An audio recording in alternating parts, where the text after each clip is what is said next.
It's an exciting time for every team and for every fan, and no different for the Saints. As they hit Etihad Stadium, we're getting close to the bounce. Let's hear from the coach, Alan Richardson. Well, Richard, after a pretty tough week for your skipper, Nick Riewoldt, you must be rapt to have him run out with you. Yeah, it's good, Barry. There's no doubt. I mean, he's our captain. He's our best player. He's had a really tough time. There's no doubt about it. His teammates are pretty keen to do the right thing. There's a fair chance they're going to kick it to him even if he had half the opposition on him. He's going to draw a crowd. We know that. But we just hope that we perform strongly in terms of our effort and our performance across 4 quarters to honour him. And it seems he's going to have a bit of a support today. Membry and Bruce look pretty comfortable down there in the pre-season. Yeah, no, it's a pretty new look forward line. Obviously, Ahmed Saad is in the group. Young Jack Loney will play today. Sinclair is sub, but he'll end up coming on and playing a bit of a role in the forward. No, that's really exciting. Tim's only played one senior game of AFL footy, so he's going to take a while. But today, all we want him to play his role, and that is to lead strongly and compete strongly and defend when it's his turn. And Bruce is a beauty. His work rate is outstanding. He'll give us a really good contest. And you're still developing and improving your list. 3 rookies in today. They must be pretty excited. Yeah. Well, Snines is he's certainly on the older scale of rookies, but no, it's good to have his experience in the team, and it's a pretty young, particularly forward line where he'll play. It is. It's really good. I mean, that's where we're at as a footy club, but they wouldn't be selected if we didn't think they could play their role. Their form has been good. We're looking forward to the performance. And you spoke about Ahmed Saad, 18 months out of the game. You give him another chance to have a crack at AFL footy, he must be pretty pumped. Yeah, no, look, he's trained really strongly. His form, Barry, in the NAB Challenge has been good. He's, as I said, that forward line is very much a new look, and he's going to form part of that. He'll play a little bit in the midfield, but predominantly he'll play forward, and we just need him to play his role. Thanks for your time. Good on you, Bass. Alan Richardson entering his 2nd year as the coach of the Saints, and it looked like Sandy Roberts, there's a bit of passion out there amongst the Saints, not just the fans but the players, as Nick Riewoldt spoke to them just before the start of this game. Well, I think they'd be feeling that emotion that Nick's been feeling in the past few weeks as well. But the worrying thing for the Saints, Hutto, is that the gap between these two sides is closing. They've met 3 times. The first time they met, St Kilda belted them by 128 points. The second time, it was down to 72 points. The last time they met, just 7 points separated the two sides. So just about set to go. Delaney and Cameron, a little bit of body work early.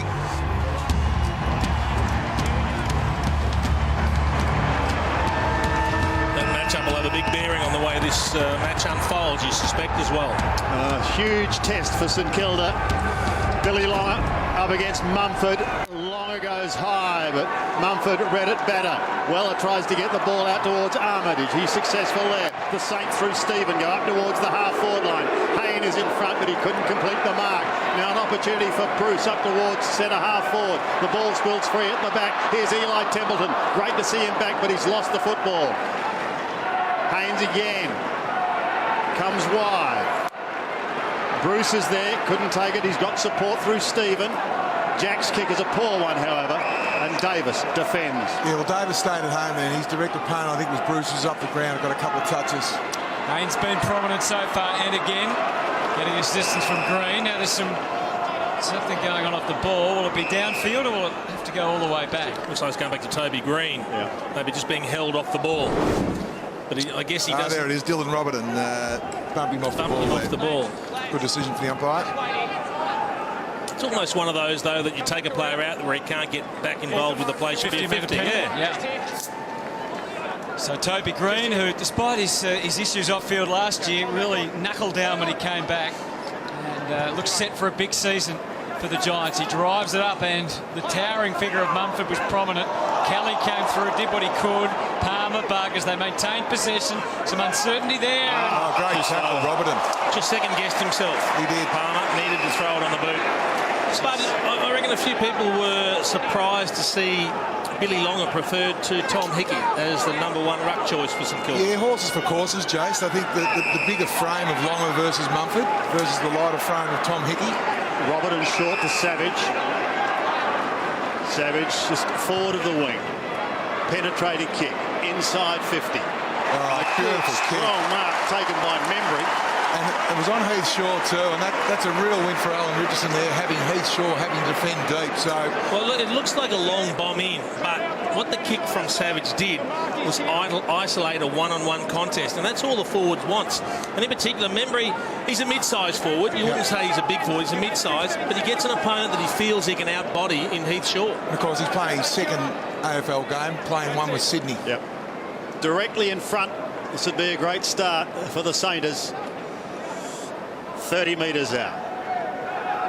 An easy run up. He leans back and kicks the goal. And St Kilda open the scoring. It's his first kick for the Saints. Well, it's much better than that. That's a good start. That's a very good start. But what they need Savage there. Have a look at the kick here. It's gone 65 metres. He's a long kick, Savage. And Heath Shaw lost the body on Membry there, and that was the key. I mean, Membry got out behind him and then attained the front position. Heath Shaw, you could see searching, but it was all too late. That's a very good contested mark from Membry.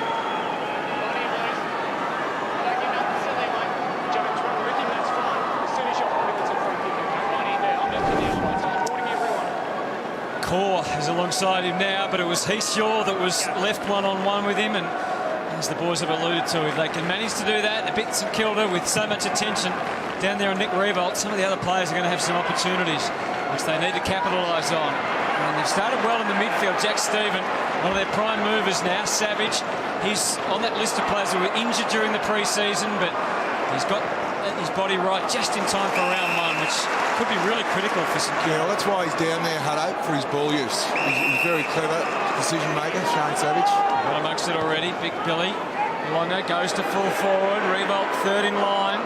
Disciplined defence. Loney was buzzing around, but here's Patfull.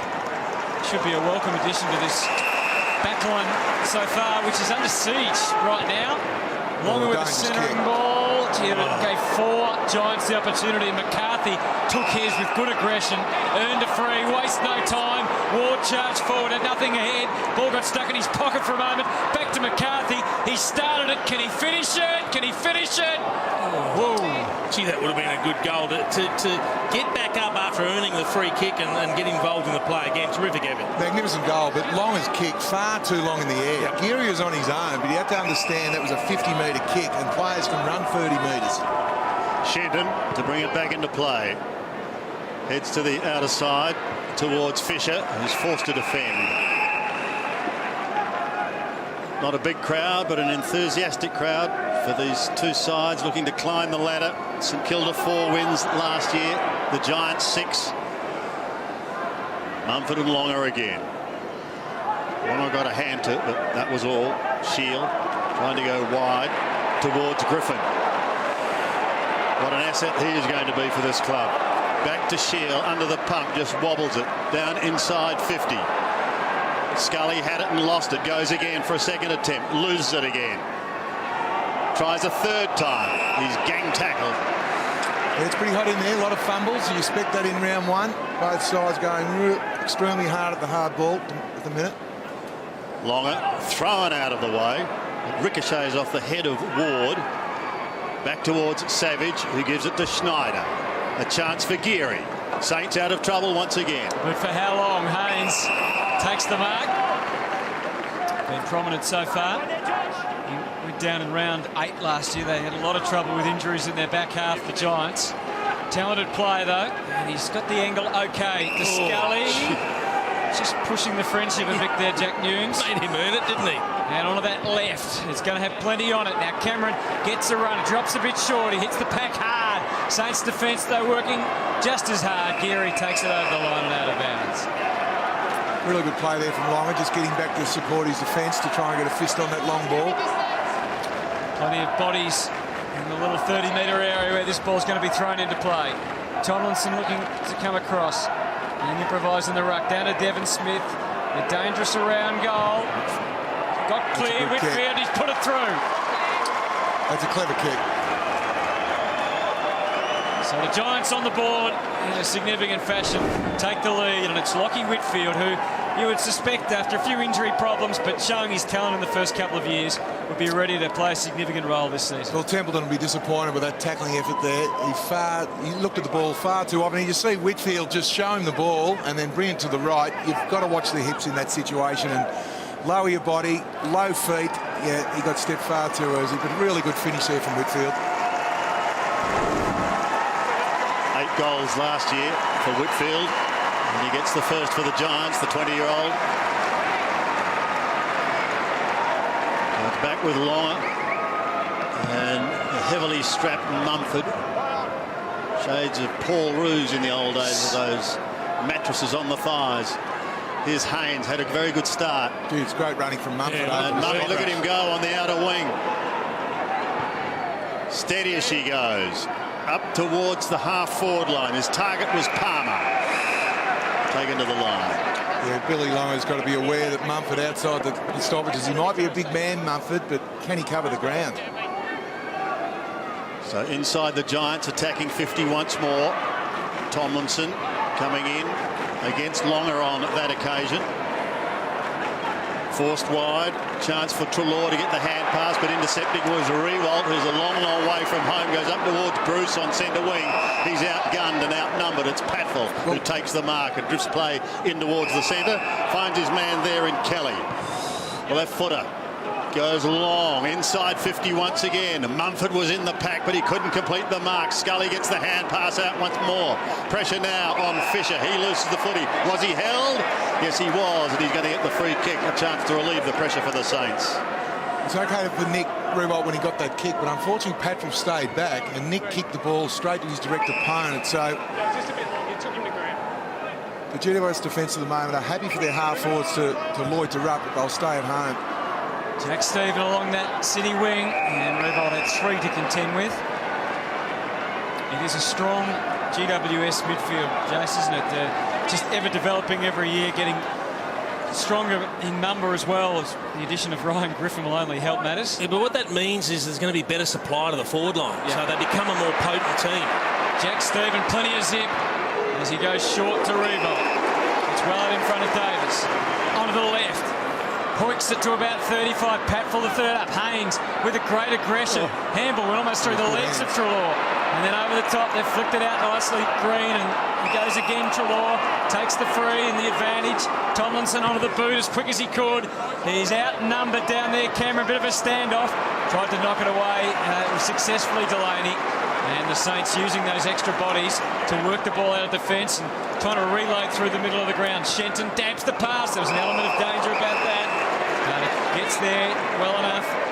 And off to Dunstan from Armitage, chipping it up towards the 50, wide of Sard, and it goes over and out. Yeah, I think the best option there was to go long to Riewoldt there. He had the one-on-one deep. Good lead from Sard. Interesting thing about Joel Patfell, Spud, we've spoken about he has a good record on Riewoldt. Yep. He's playing on Eli Templeton at the moment, and then he drifts off and he plays that third tall so well. Well, that's why the flexibility of him as a player, he can play key position or small. Well, that's why Eli Templeton now has to be accountable for Patfell, or lead into a dangerous area, because if he doesn't, Patfell will double team Riewoldt. Good smother by Dylan Shield. Forces another throw in. Tomlinson tried to do it with the one hand. Schneider hurriedly inside 50 once more. Haynes has been in absolutely everything. Clever tap towards Bug. Forehand pass. Templeton in trouble. Flicked in front of goal. Goes over the top. Nunes. Can he get there in time? Davis is there with him. Nunes tries to flick it further afield. He does so now to Riewoldt. Riewoldt finds a little bit of space. Comes towards the half-forward line. His target there was Savage. Flicks it in towards Schneider, who takes the mark. Really well done from Riewoldt there. There's a couple of defensive issues that wouldn't have pleased Leon Cameron. Thomas Bug with a hand pass over his head into unknown territory, deep in the back pocket's poor, and then Phil Davis should have taken that ball over the boundary line. But what would be pleasing Alan Richardson is the forward line pressure. Yes. There's no easy out for the GWS defence at the moment. Not a good start for Tommy Bug. It's his 50th game today and it's his birthday, so let's hope things improve. Here's Schneider. Kicking from 51 metres. Lovely looking kick off the boot. Saints have got their second. Promoted off the rookie list on Thursday. Very old rookie. He's no rookie. He's no rookie, but the experience just showed there, and it was a really, as you said, Jace, Phil Davis had an opportunity here, no doubt whatsoever. I think his intent was there, but he went over the top of the ball.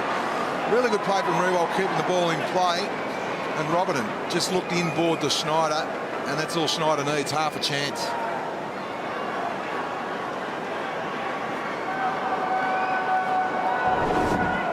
Goal number 251 in Adam Snyder's career. One thing the Saints are doing extremely well is the clearance numbers at the moment, 6-3 in their favour. So working well in and under the Saints midfield. Mumford.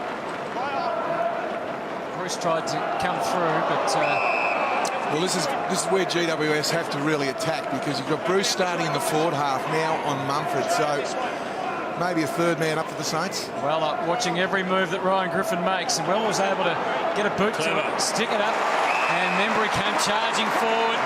Tenya almost got in his way as he tries to hit a target inside the 50. Riewoldt was in the hustle and the bustle. Whitfield slammed into the turf at Etihad. Great aggression from the Saints. And a high tackle, maybe a little bit too aggressive. Free kick goes to Heath Shaw. They need a steadying influence down there, the Giants. They're under siege when the Saints are pushing it forward. Yeah, they'd probably like just to hit a couple of targets and buy a little bit of breathing space, because St Kilda started very well. Sure. Yeah, that's not going to get him out of dodge. High ball back into full forward. Riewoldt with the run. Oh, he threw everything at it, as he always does. Davis with a hack kick, and he's still not out of the danger. Stephen was right on that line. Again, that forward-line pressure. We saw it yesterday, Hutto, with Melbourne Football Club. They were terrific with their forward-line pressure, and there's Riewoldt, as we are accustomed to, going to the high ball. Good start by St Kilda. Can they maintain it? Ball bounces towards centre wing. Opportunity now for Fisher if he can get there in time. He does. Needs assistance and gets it in the form of Shenton. It's a wobbler. Doubly old kick inside 50, and Patfull cops one. Yeah, not much he can do, Josh Bruce. Oh. Patfull turned around with the head down, looking for an escape route, and ran straight into it. A little bit lucky in some ways. Yeah. He's going to go short to Shield in the last line of defence. And this is what Danny Frawley was talking about. The defensive work rate is causing some real issues for GWS, because St Kilda aren't giving them time to dispose, and they're not giving them space. Whitfield gets them going once again to McCarthy. Now they're away through Treloar. He's still going. He's got the runners out wide and uses them. Whitfield, floating kick in towards full forward. Chance there for Palmer. Away to the left and one behind. Good transfer to play there from GWS. Saw Griffin go forward. Be interesting to see if he tries that on the night.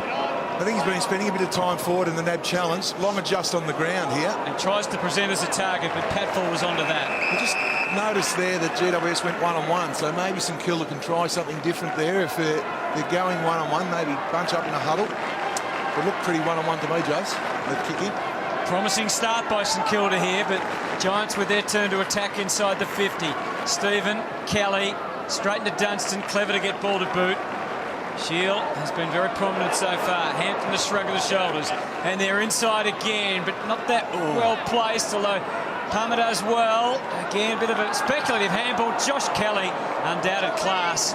He's ready to unleash. He just misses there.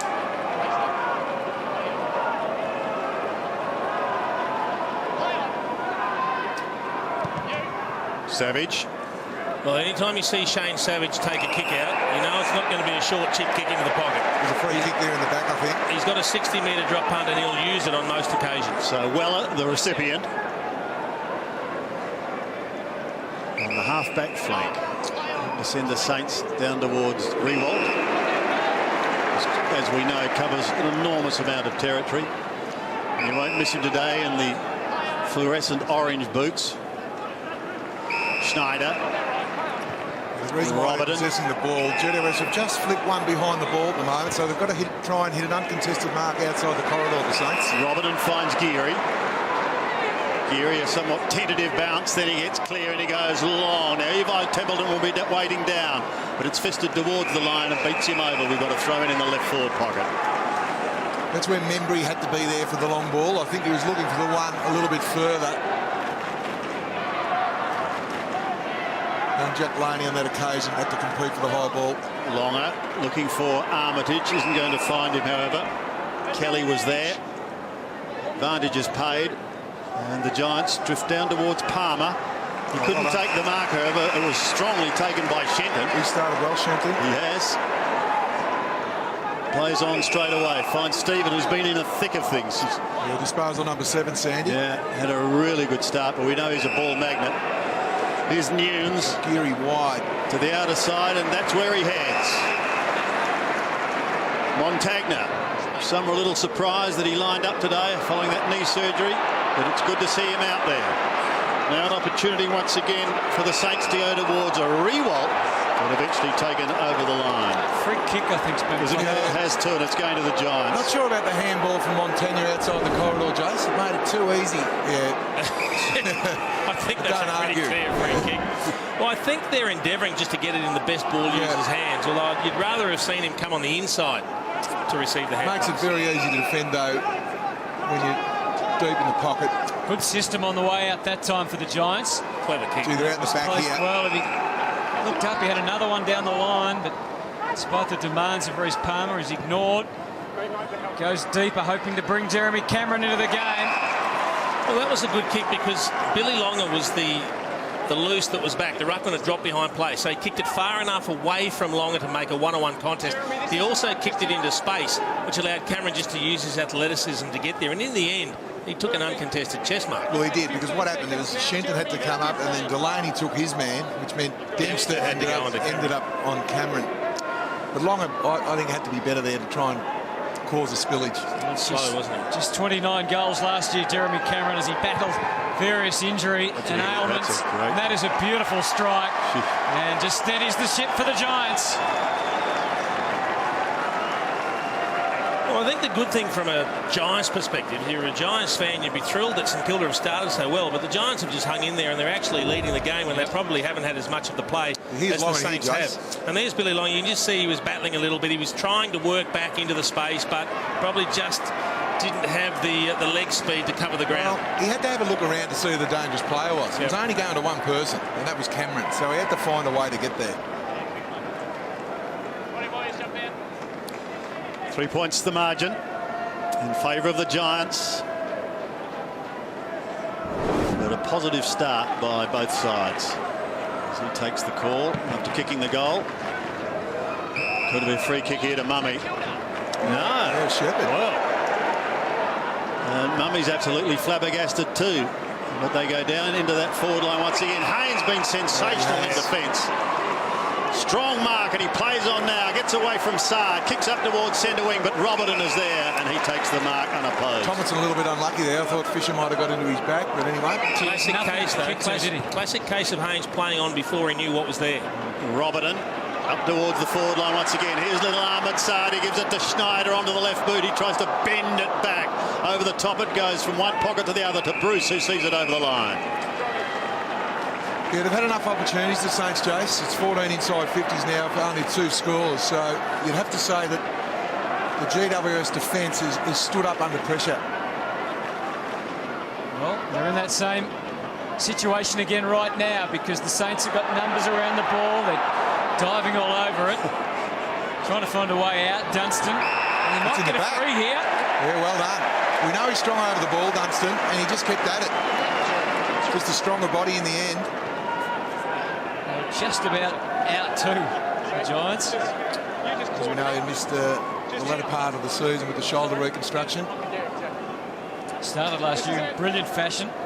From memory, I think he was the first NAB Rising star, round 1. Dunstan. Just a bit of replay there. Towards the end of the year, as you said, with an injury or two, but still looking to improve on his kicking. And this is a good chance to show some improvement right now. Dunstan comes in for the Saints, and that was an arrow through the middle to regain the lead. Well, I needed that, the Saints. They needed that because the time inside the forward half is definitely weighed in front of the St Kilda Football Club with 14 inside 50s to 9 in the 3 majors. You can just see here the strength of Dunstan, and Traore in the end, just at the last minute, did get into his back, so the umpire was all over that. It was a very good kick, as you said, Hutto. It's an area of his game he needs to work on, but not much wrong with that, Jace.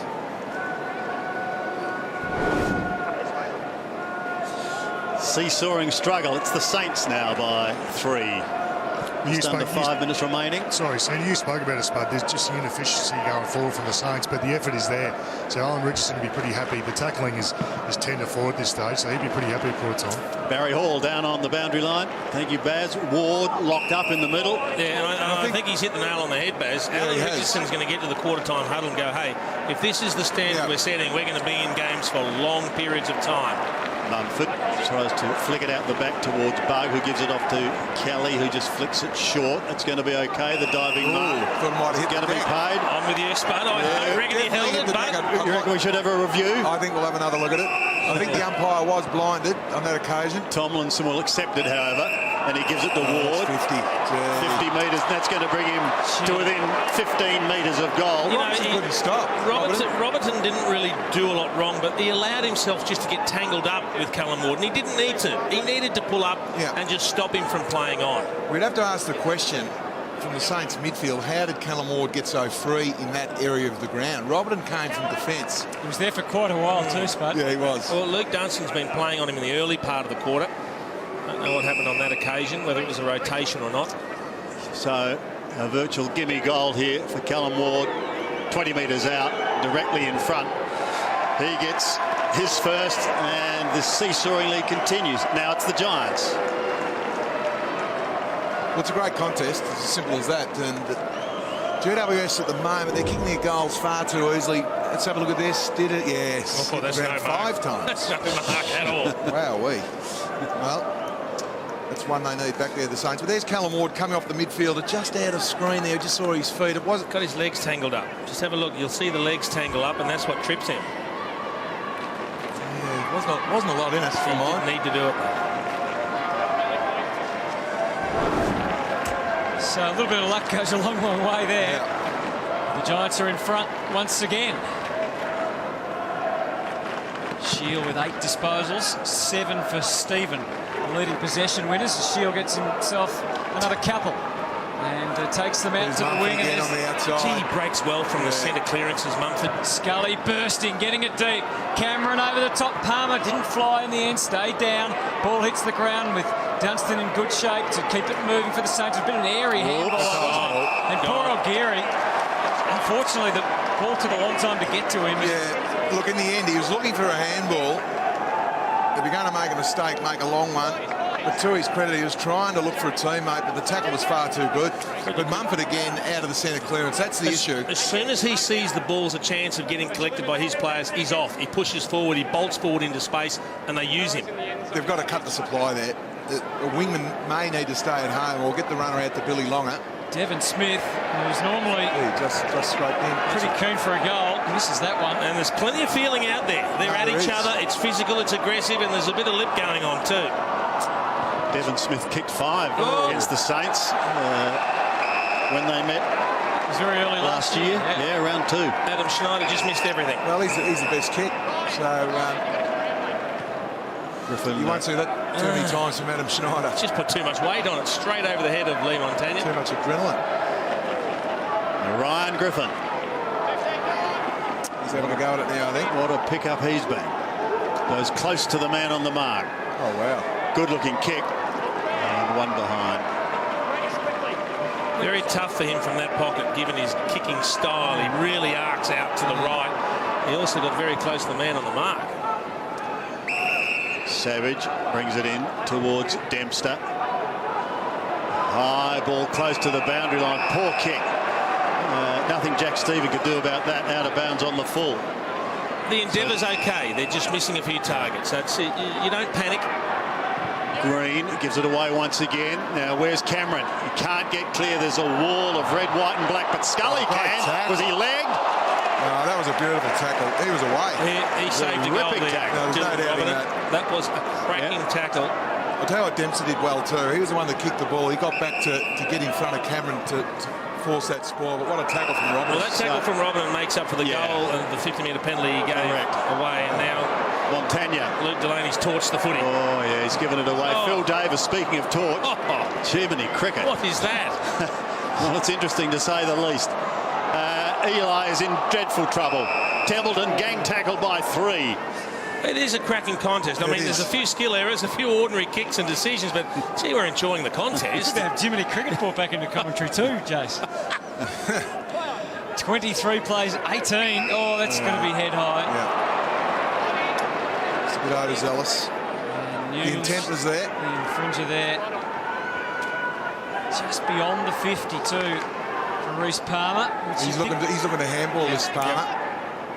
See Hampton there. You wouldn't think he has the journey. So whether he sets it up, whether he chips a pass. Heath Shaw's just behind him. Here he goes. Here it is. He had a quick look at him and thought, no. He's going to put it top of the square. Yep.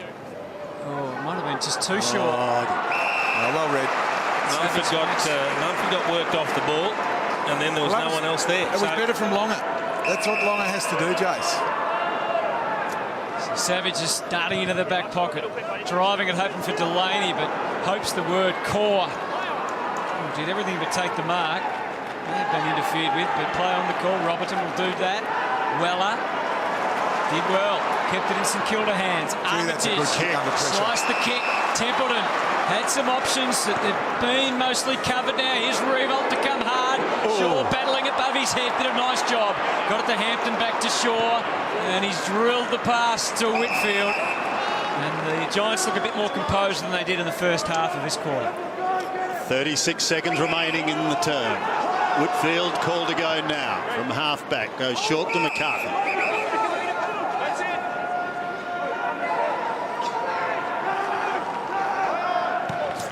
He goes long. Towards Mumford. There's a big pack of players there, though. Thrown out towards Dempster. Gets it away to Geary. Geary gives a little ground to Fisher. Fisher thought about Montagna.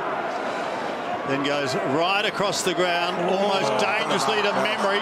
He had to mark that ball and he didn't. Nunes has got to tidy up now, and he does.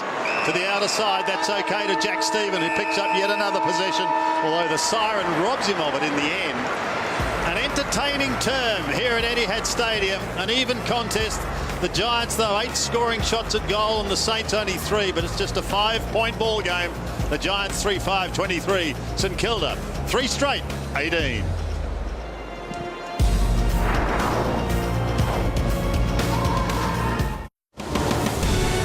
Quarter time here at Etihad Stadium, an entertaining first term. It's the Giants leading by 5 points, 3-5-23 to St Kilda. 3 straight goals.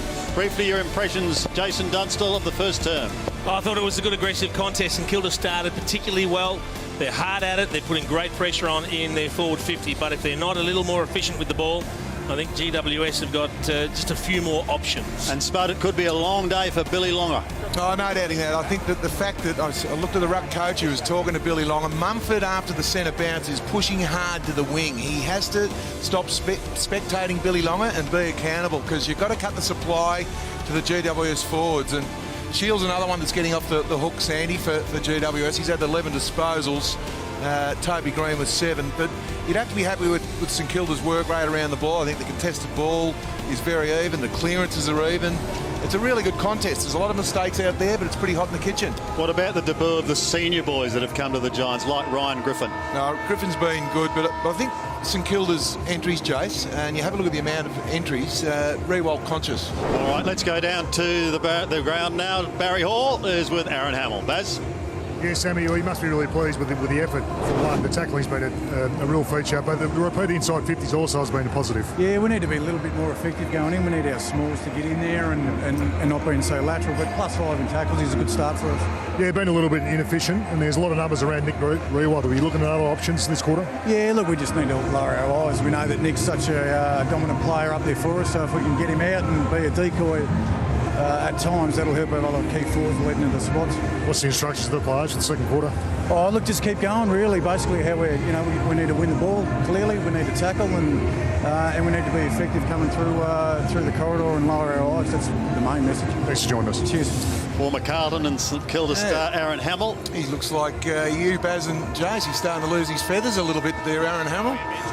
Hanging on to what he's got, Spud. He needs to let it go, mate. We suggested exactly just what Aaron Hamill said. They want more of the same St Kilda. The effort's good. They're breaking even in contested possessions and clearances, so they're around the mark. They've just got to try and use the ball a little better. To answer your question too, Sandy, because we had to shoot down to the bottom, but Griffin, I think Weller's done an outstanding job keeping Griffin to the 2 disposals. Giants have only laid 7 tackles in that first quarter to Saints 13. So we'll see if they can apply a bit more pressure in the second term. They do have the lead, though, the visitors, looking for their first win ever against St Kilda. There goes Mumford again, bolting. Treloar takes them forward. Scully trying to track it down, but there's 3 or 4 Saints in attendance. And one of them, Shane Savage, has done a terrific job so far. It's a hurried kick, though, and it opens it up for the Giants through Davis. Takes it to Whitfield. The leads are coming thick and fast. He ignores McCarthy and swings it back in. Was hoping for Mumford, but Weller filled the hole nicely. And now Armitage has got the Saints moving, hopefully through Bruce. Yeah, Bruce takes the mark in opposition to Hayne, who had a very good first term. Riewoldt wide, too wide. Just keeps it in play, but then smothered. You just got to hit that target. I like the work rate of Bruce, but it's just disposal and hitting the targets. Riewoldt was on his own. You don't get many opportunities to hit the champ up. And that leads to him getting frustrated there. Yeah, it's got to be tough for him today. Here's Longer, claimed by Ward.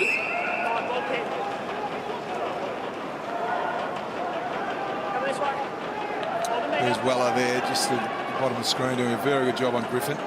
Mumford got a hand to it, but that was all. Green lurking. Stephen, a ripping tackle. Cry of ball goes up from the pro St Kilda crowd, but to no avail. Jack picks himself up, having signed that 5-year contract. He'll be a Sainter for life, hopefully. Here's Griffin towards Green, up towards centre wing to Palmer and co. But Dempster almost threw that out towards Shenton. That was an effective hand pass. Now they come back once again to Weller. Weller's hand pass a little too high for Dempster. Beautiful tackle. Locked up one arm, and there was nothing he could do, and he's going to lose the football. See, there's been some great tackling at the start of this game. That was just nothing you do with that tackle. Outstanding. Palmer with plenty of penetration on the kick. Cameron's got to run it. Nearly took it. Oh, boy. Yeah, he got up there. Thank you, Jeremy.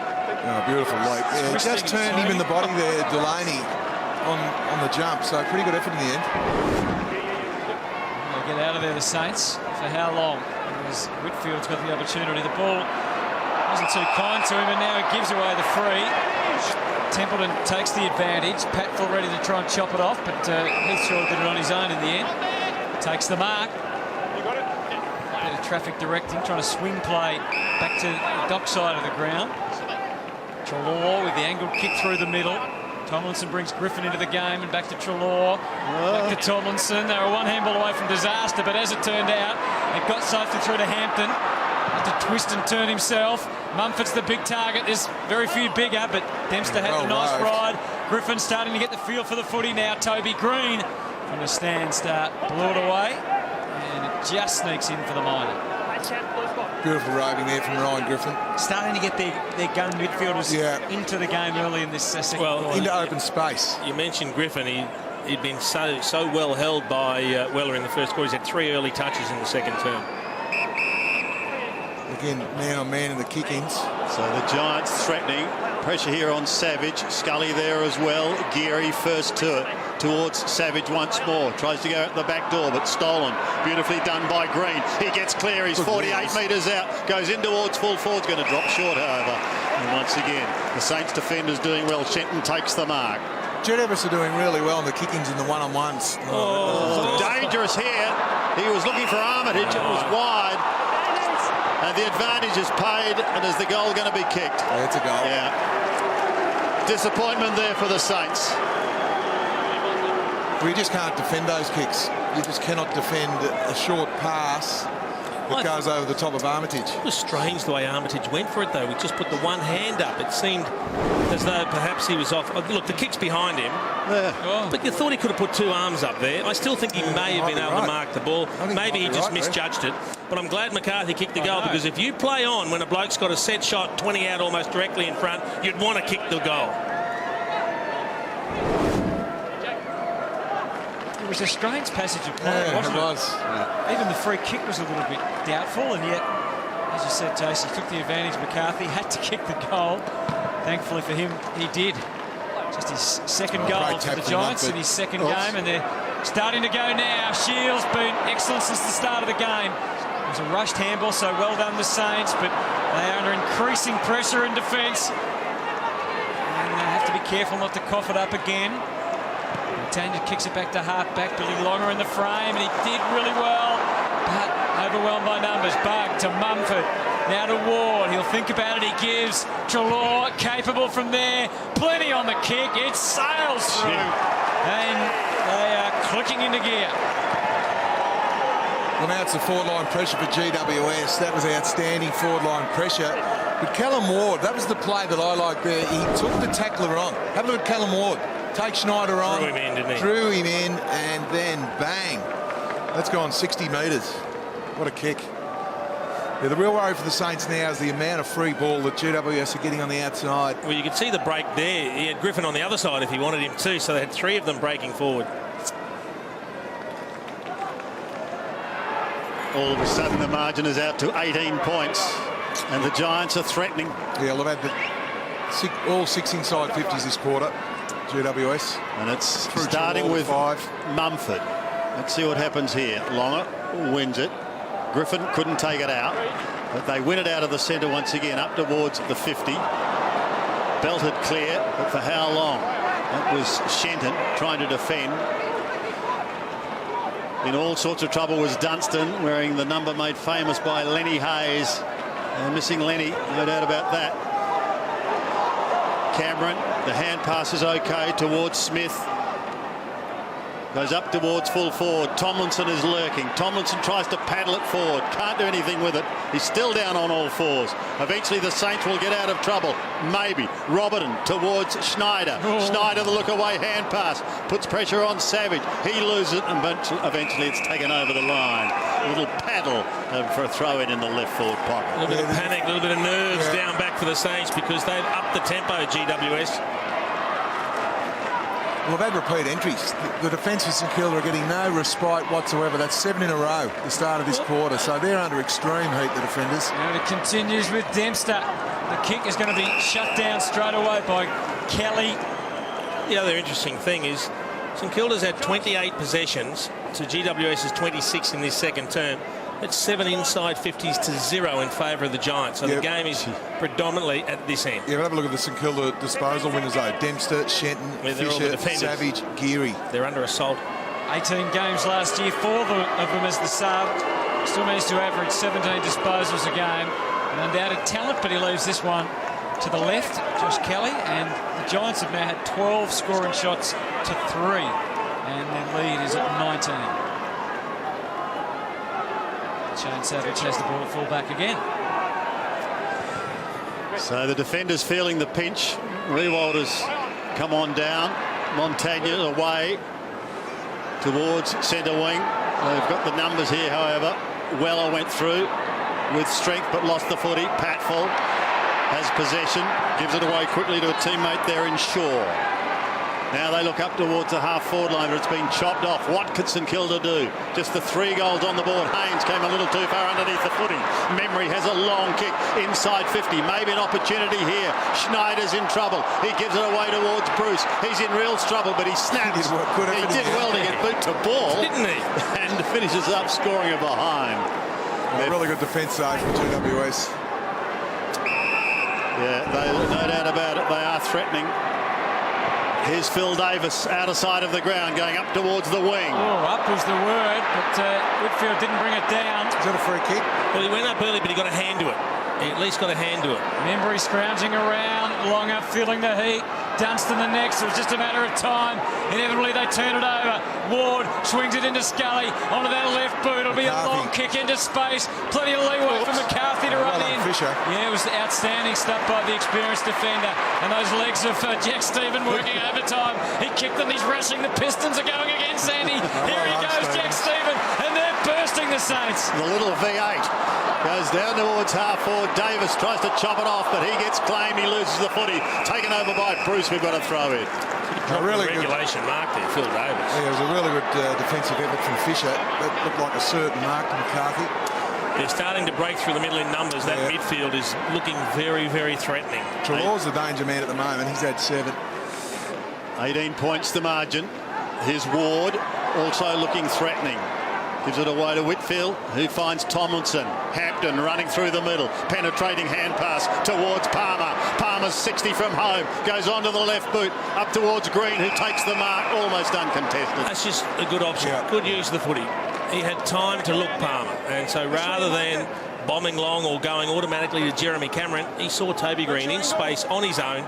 And he gives him a set shot that you just expect, you know, a player at this level to be able to kick 9 times out of 10. It was a really good clearance, wasn't it? Because it started on this side. They transferred through the middle of the ground, as you said, then looked up Whitfield and kicked to the opposite side of the ground again. So Toby Green looking for his first goal and to stretch this lead. That's a poor kick off the boot. It's what lets him down, isn't it? It's always been an issue for Toby Green. He doesn't have a problem finding the footy. He just needs to polish that up. Well, he should have 2 on the board. See the mumbling from both Toby and from the coach there. Both going, yeah, I know. This is the problem. So Saints dodge one there. They've kicked 2-3 for the quarter. It could well be a worse scenario than it already is. 5-8 plays 3-1. Shenton has the ball. And he's going to have to wheel all the way back. He's got Savage on offer if he wants to go back to the goal square. Instead, he's more aggressive in his intent. Gets it to Delaney. Maybe that'll open up that wing on the City side. Is it going to make it? No, Jeremy Cameron gets there before Schneider. Yeah, I think the switch was to this side. Yep. There's no doubting that. Delaney looked the wrong way in the end. So Tomlinson, the lone ruckman here, can just grab it if he wants. Oh, he tried to pat it down to Shield, and they've missed a big opportunity there. Well, lack of communication from both sides. St.Kilda didn't have the ruck there. I think Bruce is there now, but the GWS midfield was, as you said, Hutto, should have told Tomlinson to grab the ball. And he gets to the front this time again, but skipping through Nunes. Shapes the ball back to half forward, but good aggression from Shaw. He played on. And he gets himself out of it, tried to redress the situation by Core, and then Bug, and then Hampton. Oops. He was looking a little dodgy down there. Darting this way now, Loney. What an outstanding bit of awareness from Loney in his first game. He looks every inch of footballer, and he finds Snyder, and the Saints fans find some voice. Gee, he put the moves on Curtly Hampton, didn't he? He just made him look very pedestrian. And to do that to Hampton as well, because he's got a few tricks up his sleeve as well. Recruited from the Dandenong Stingrays. He's only small in stats, but I think he's got a bit of ability, Jack Loney. Well, he's clean. He's clean with his ball handling and very clean with his foot skills. So Adam Snyder, who kicked one early, that was important, but this much more so. They've been under siege in this quarter, the Saints. And a beautiful kick means they've reduced the margin to 13. That's his second. A bit of magic there from the taken in the draft, the 2014 draft. Jack Loney and Schneider, as we said, promoted to the rookie list on Thursday. Really good play here, as you said. It's very hard to get around Curtly and left and right. That's clever. And then lace out. Snyder just had to put the hands up and he did the rest. That's a very good finish there from Loney. I think we'll see a little bit more of that in the next few years. So Schneider gets his second, thanks to the dashing little left-footer Jack Loney. And the Saints close the gap. Mumford and Longer again to do battle in the middle. Mumford just palms it down gently with the one hand. Griffin, who's just come off the bench, had it and then lost it, goes again, tries to push it out wide towards Mumford. He's successful, and here they go. This is Trelaw. He's bouncing his way inside 50. Is this the quick reply? No, he's away to the right and one behind. But a great opportunity again, going begging for Treloar. He takes small steps, but he gets across the ground quickly, doesn't he? No one would have been happier with more than he that Ryan Griffin got picked up too, I think, because he was copping tags last year. Savage over the top towards Stephen, back to Savage. He goes long towards Loney again. Big call. Had to beat Davis. And his man Hampton was lurking as well. Davis playing boundary side and Nick Riewoldt there. Gives a little ground to Scully. And they send it back from whence it came. Now goes a little longer towards McCarthy and Ward. And, well, McCarthy does the roving work for Ward. Now Green. Spears it in towards the half-forward line. Poor kick once again, however. And Shenton is able to cut it off and go wide to Geary on the outer side. Maybe the Saints with some momentum here. Geary, telling kick required, and he gets Membry. That was about a 90-metre lead there from Membry. Got Weller down the line, but that's now been cut off by Griffin, so nothing really for him. If they can switch it, they've got open players out this side, the Saints. Got the little Dustin Martin going. Here we go, the switch. Oh, Jack Stevens just queuing up for this. Got to give it, Robertson. So Robertson doesn't, because he's going to go goal square. Going to go for Riewoldt. Davis out of position, and McCarthy has telegraphed it too much. It's a confusing option from Dylan Robertson. I would have thought give it to Jack Stevens. You've got players in space, including Jack Stevens, who's one of your gun midfielders with space to run, and you bomb it long looking for a target deep inside 50 when it's not really clear. Gee, Devon Smith did well there, numbered, outsized, and he gets it over the boundary line and out of bounds. And McCarthy's done a couple of nice things. He looks a very good player. One of the issues for St Kilda, it's skills are a problem at times, but it's also the decision making. They just don't choose the right option. From the throw in, Longer down towards Dunstan, under pressure. Good tackle. Ward had it and then lost it. Loney just loses it. Time there, Loney. Palmer gives it off to Ward. Oh, he gets crunched by Weller. Really ripping tackle, and he didn't appreciate it. Now he's got Riewoldt on the lead. Who's sprinting to the footy, and he takes it. Still 80 metres away from home.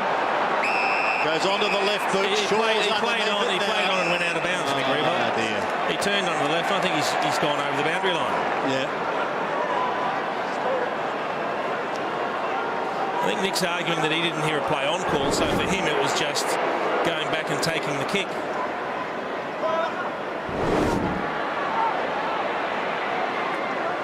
So Griffin, Shaw just tries to pinpoint it towards Palmer and co. The Saints, if they can get the next couple, they can hang in there, but they're having dreadful trouble, as we saw from Billy Longer. Shields picking up plenty of possessions. Griffin coming into the game as a high tackle. Almost had his neck and head ripped off. So play on is the call. Remembering the Giants haven't beaten St Kilda in 3 meetings.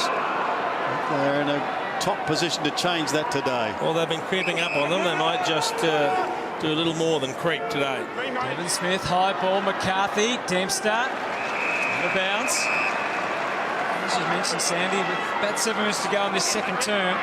2 goals for to 1-1 for the quarter. If the Saints can maybe sneak another one or even just keep it as it is, they'll probably be pretty happy, because the Giants really have dominated so much of this term. Just have to put it on the scoreboard. 13-3 the inside 50s, but as you said, 2 goals for, so they're scoring virtually 50% of the time they go forward. They just haven't put the goals on the board. Well, their kicking efficiency is only 58% for the quarter. So it's not just been the shots for goal, it's been some of their field kicking. Griffin, this man, I like the look of him. McCarthy takes the grab. Given they've lost Boyd and Patton's out injured, for them to have another big, tall forward who came in, I think he had a broken leg in his draft year, so he's never going to play too much last year, but came in towards the end of the year. He was picked 14, so he was highly touted as a youngster. Terrific shape and size. He should be able to pop this one through for his second, and the Giants lead by 20. Kicked a goal with his first kick in that game last year, McCarthy. And once again, he's able to stretch the lead. No, he's a good talent. He's a very high leaper as well. There's the graph of St Kilda v GWS, as you said, a huge win in their first outing. It might be going the other side of that. Yeah, changing fairly rapidly. Yes. 20 boys, let's set up.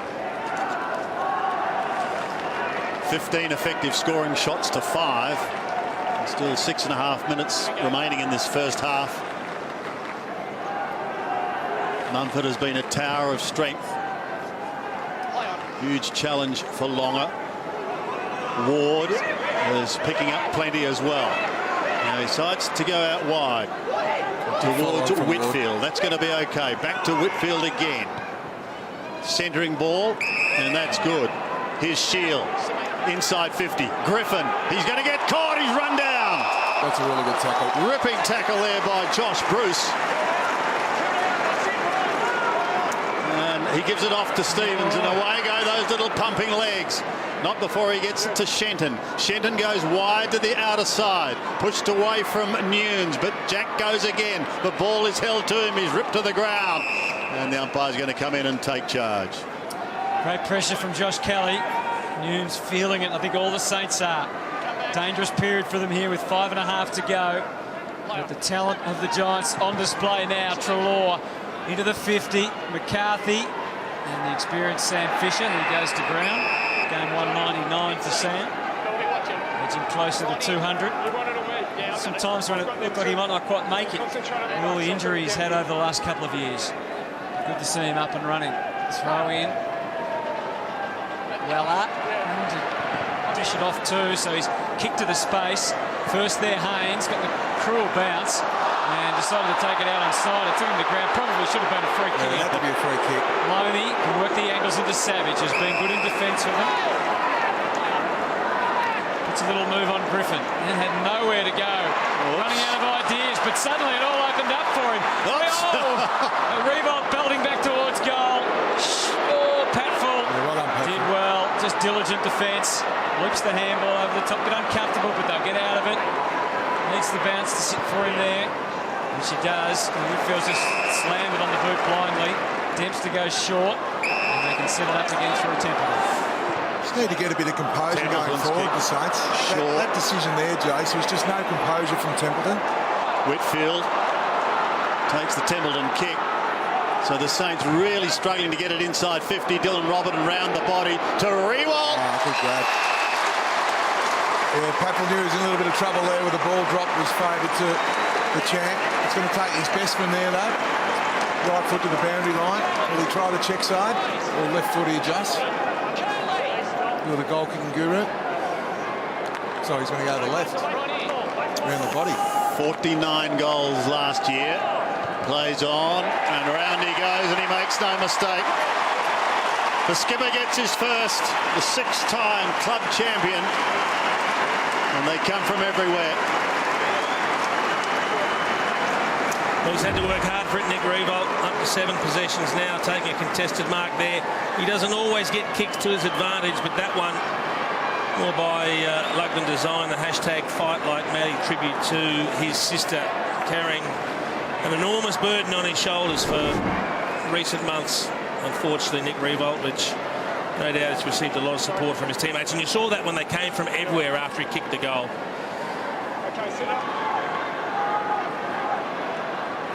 What they're doing, Nick Riewoldt as well, Davis and Patfull are taking in turns. We know the work rate of Riewoldt, so they're sharing the workload.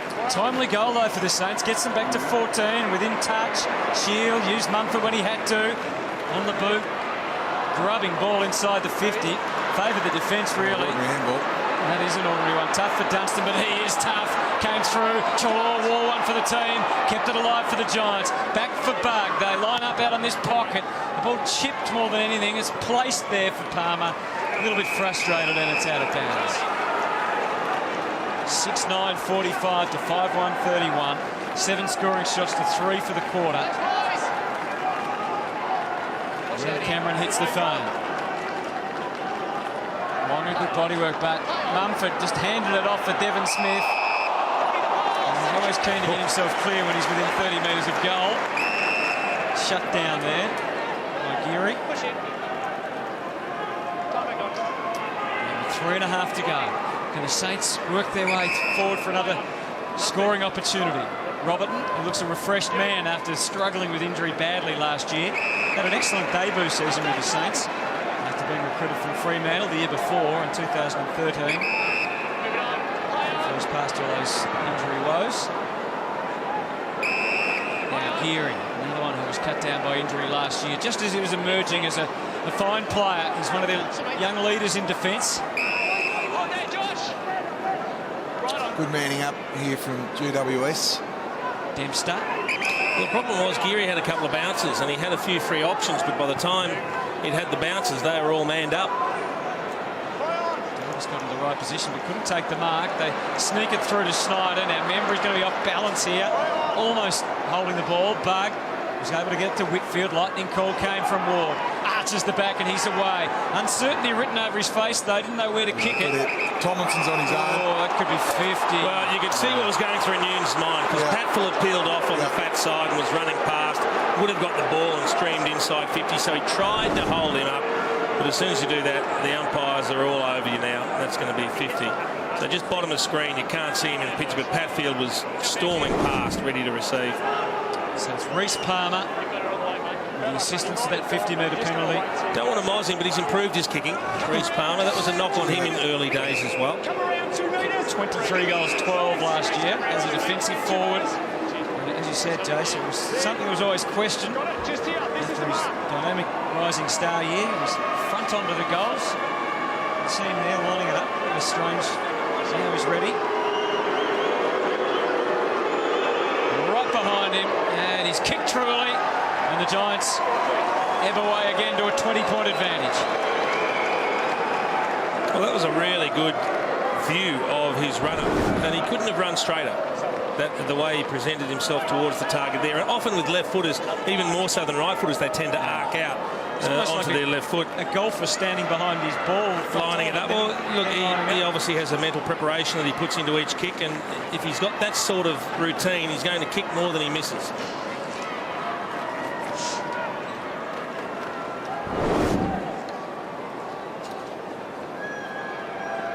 So the Giants once again out to a 20-point lead. A couple of minutes remaining in this first half. Bruce having a run on the ball for the Saints. Up against Mumford. Mumford wins it. But it's Dunstan who tries to take it out of the middle. Got it across to Weller, who gives it to Dempster. Down he goes towards Riewoldt. Tried to flick it on towards Bruce. Bruce traps it nicely now. Goes short. That's a better passage of play to Templeton. Eli's a long way from home. 65. In fact, won't even reach Riewoldt. Mumford may go. No, he doesn't. He waits. Scully gives it off towards Haynes. He's had an excellent first half of football. To Ward. To the outer side. Palmer, an effective spoiler, pushes towards the line up against Dempster, and it's taken over. Gee, that was a good win for the Giants, wasn't it? I mean, Saints have tried to build that wall, but they've forced the stoppage on that halfback flank. There's Heath Shaw. He's now moved to full forward. And Leon Cameron's been trying to get him into the game. St Kilda had a defensive type half forward on him, so he's putting up the other end to see how he can go.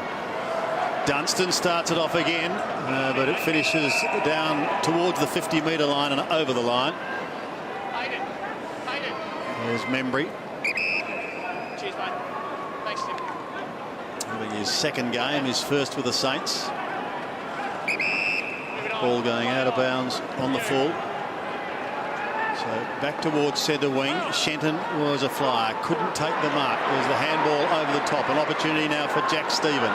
He gets another one further afield and takes the old 1-2, running the boundary line. 50 metres out, spears the pass to Riewoldt. Well, that's the sort of service you want as a forward. He doesn't get it often enough, Nick Riewoldt. That's a beautiful pass from Jack Stephen. And Jace, it's the people forward of the centre who get the ball in their hands.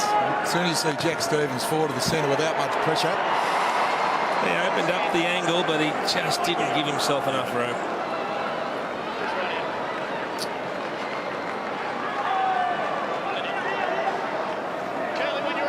Hampton will bring it back into play. The umpire, you could hear, Kirtley, when you're ready. He's ready. And away he goes. Towards Mumford.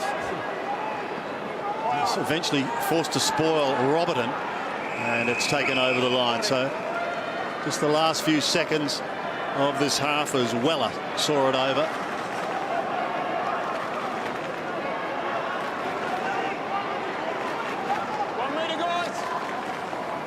Bit of a nudge there from Mumford. It goes unnoticed. Flicked out quickly towards Treloar, who's got a bit of time to steady. Look up towards the half-forward line. Cameron a long way from home. Geary, proppy, hand pass towards Fisher is okay. Fisher's got a little bit of time, and he again finds Dylan Roberton. Back to Sam Fisher. Fisher goes in towards the middle. There's only 8 seconds remaining, so there's going to be... one would doubt any addition to the score. Delaney going wide to Stephen. Very good first half. Luke Delaney's kept Jeremy Cameron to the 1 kick and 1 goal. Yep. So they're not out of it, but they've got the chase ahead of them, the Saints. They're hanging by a thread. The Giants, if they'd taken advantage of some of the opportunities they had, would have been well clear, but that's not to be. 7-9-51 they lead. St Kilda 5-2-32. The margin here at Etihad, 19 points. Saints will have regrouped at half-time. They're under severe pressure in that second term, but they're still right in this contest. At half-time, heading into the third term, it is the Giants 7-9-51 leading St Kilda 5-2-32. One of the stars up forward of a few years ago now. Of course, he went on to be a superstar with the Swans and the Dogs, Barry Hall. Yeah, thanks, Hutto. Well, it's been a pretty competitive game of football, but the story so far for me has been the Saints and them dodging the ball in the first half. It was 33 inside 50s to 21, 16 scoring shots to 7 in favour of GWS. If that's not dodging a ball, I don't know what it is when you're only 19 points down. So look, if GWS don't cash in their second half and the Saints come out and kick a quick couple of goals in this second half, they could find themselves right in the midst of this game. Yeah, it's a fair assessment, isn't it? A very fair assessment. And I think St Kilda would have spoken about that. They said, look, we've been let off the hook.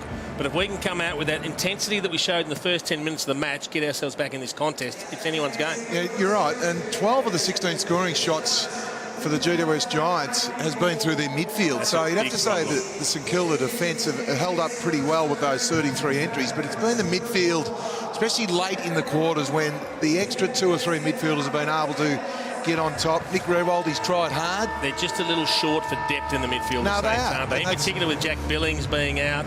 Well, Billings has had a hamstring, had a really good run apparently yesterday in the VFL and had 28 touches. So you would say he'd be a shoo-in for the next game. There's Heath Shaw now. I think St Kilda have been able to contain his run. Looks like he's going down back again. They've been able to stop his run. Heath Shaw's only had the 6 disposals, but I think it's now time for the St Kilda forwards to get dangerous. They've got to make the most of their opportunities and take them when they're there. And I think Mumford versus Longer, he's been outstanding, Mumford. I think Longer needs to really tighten up after the secondary clearance. Mumford's been pushing hard forward. So let's hopefully Bruce and Membry can get on the scoreboard for the Saints, because Nick Riewoldt, look, he's doing his job. He's been double, triple treamed. He's had Davis on him at times. He's had Padfull. I think Leon Cameron's done a really good job in sharing the workload on the St Kilda champ. Haynes has had snippets on him, so there just needs to be other forwards there to come into the fray. So just about set to go in the second half. 19 points the margin. Adam Schneider, the only multiple scorer on the ground. He has 2 for the Saints. And McCarthy, a couple also for the Giants. So can the Saints stay with them? Can they do even more than that? Let's find out.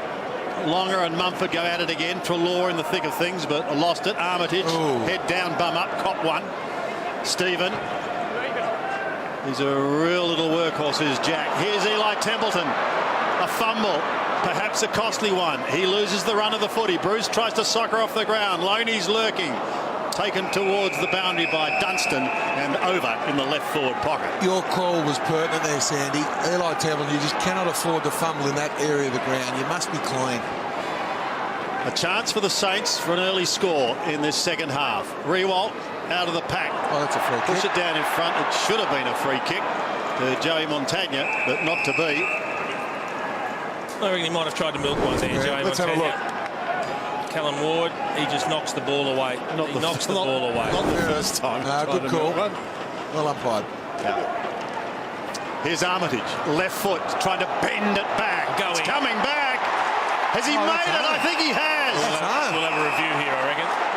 Gee, it's going to be a hard one to review. It's going to be a hard one to review because Shaw has all back the rules that will claim it. Well, from our angle, it looked home. I will say this. Umpire's called the mark, so that's needs definitive proof to turn. That's a goal. Oh, that's a goal. A clear goal. That's a clear goal. And I was going to say, Heath Shaw dropped the ball straight away and was starting to walk back, so he wasn't confident that he got there. And that is an incredible goal by David Armitage. That is an amazing goal and exactly what St Kilda wanted. Have another look at Shaw. And that's a really good score review, isn't it? Yep. Great camera angle. The score is a goal. The ball is marked across the line. And it doesn't take 2 minutes to do it. Well, all the players in the centre square already. They all knew. They looked up on the big screen, and that's where the score review is very, very good there. Works wonders. That's the start that St Kilda needed, Jace.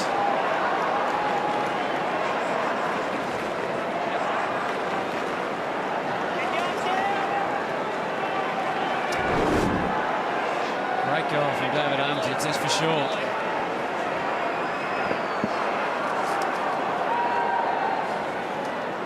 So 7-9 to 6-2, and it's exactly as Barry was talking about going into this third quarter. The Saints get an early one. Took just over 2 minutes. Mumford and Longer meet in the middle again. Mumford got the tap down. Weller was there, close by Ryan Griffin. Back to 13 points. Saints fans starting to make some noise. Ward left it behind. Mumford was able to shovel it out. Now it's Smith. Skies it to half forward. Hard one to track back for Fisher, but he did it in fine fashion. So Sam Fisher at half back for St Kilda. Oh, wasn't a good kick out to the wing, and Smith could have probably marked it. Yep. Well, especially that level, a double fister at that height, you normally mark the ball, but he played the percentages. Wasn't a lot of movement for Fisher on that occasion. Ward and Stephen at his feet. It goes to Montagna, who's able to slam it on the boot. Rush torpedo. Well, that kick had to go long and wide, unfortunately. And again, that was endeavouring to cut off the quick play on from Patfield because Heath Shaw was waiting for the change of direction. Gee, Jack Newns is coming off the ground, but not a great time because it means there'll be an extra GWS player on their own here at the minute. Patfield was going to lay it off. Now he comes in and kicks almost laconically to the square. Searching ball. Cameron! Oh. It's just his second kick and it's off the ground. He's nearly produced the miracle. Ball's got to come back. Yeah, the goal umpire hadn't given the score yet, so Geary tried to do the right thing, get the ball. Let's have a look at the bounce. Ooh. Savage brings it back into play to Geary. Runs a little like Paul Kelly, the great Sydney Swan man. That's out the foot. That's a poor effort. It was great play from Whitfield, though, wasn't it? Corralling the area. That's not much better. Ward's kick is equally as poor. Straight onto the chest of Dempster. So they're on to it. Now Delaney gets the hand pass away. Now they can go Armitage here. They can go further. Phil Deloney. He's missed him. He's going to miss it. He has. Disappointment for the Saints there. Core is the one who initiates the tidy up. On the end of it is Treloar. Goes short. McCarthy towards Cameron. Delaney right there with him. It's a real shame going forward for the Saints. If that ball hits Loney, they kick a goal. Yeah, Membry's kick. It just had to hit the target. And we've said that a number of times in this game. It's the ball uses forward of the centre of St Kilda. If it's in Stevens' hand, you feel comfortable, but that was an ordinary decision. Falls for Weller, and now they can move forward again. Now streaming. Angle kick from Fisher is a pretty good one. Bruce gave it off, has to go and retrieve the situation. Rectified with a handball to Geary. He reckons he can get past Smith.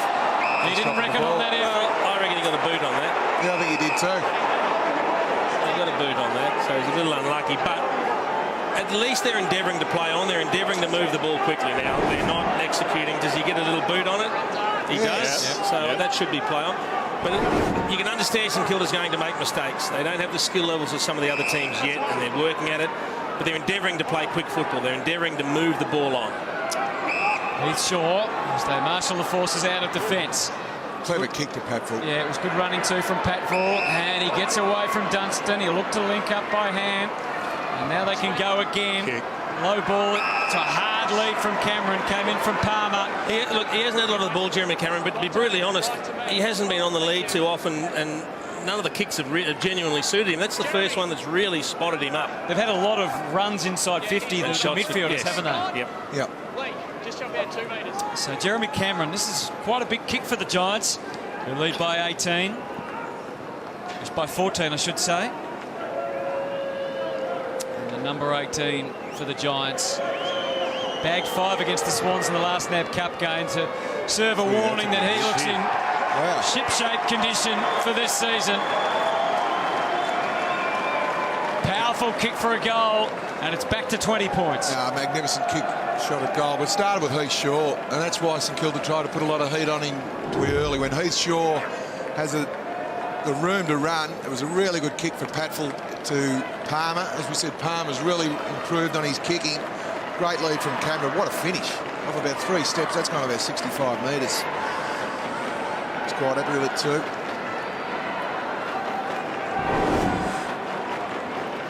Two goals to the boy from Dartmoor, Jeremy Cameron. And there's nothing better as a forward when you're having a quietish day.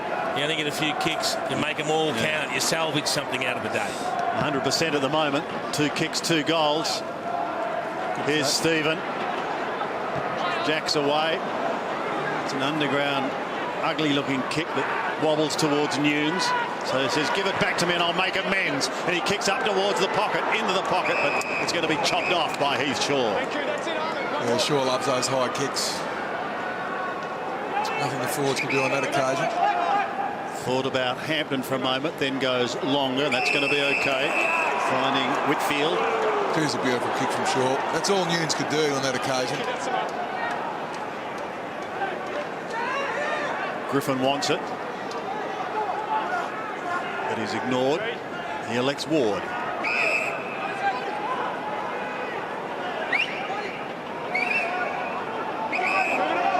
Looking down towards the centre wing area. It's going to be okay. Finds his man there in Kelly, who's a left-footer, but he gives it back to Ward. Ward towards Smith. Devon Smith's kick, a high ball up towards the 50 now. There's been a whistle. And it's going to be a free kick, and it's going to go to Cameron, I think. Yeah, I think holding. I didn't see it. Must have been off the ball, obviously. Yeah, he said holding, and if it didn't go to him, there might have been a shepherding one to Mumford anyway, because he was trying to come in. So Mumford comes in, and you can just see Shenton takes him out. That's a free kick there, but there was holding on Cameron prior to that. Now, the way he kicked the last goal, there's no problems with the range. He has kicked beautifully.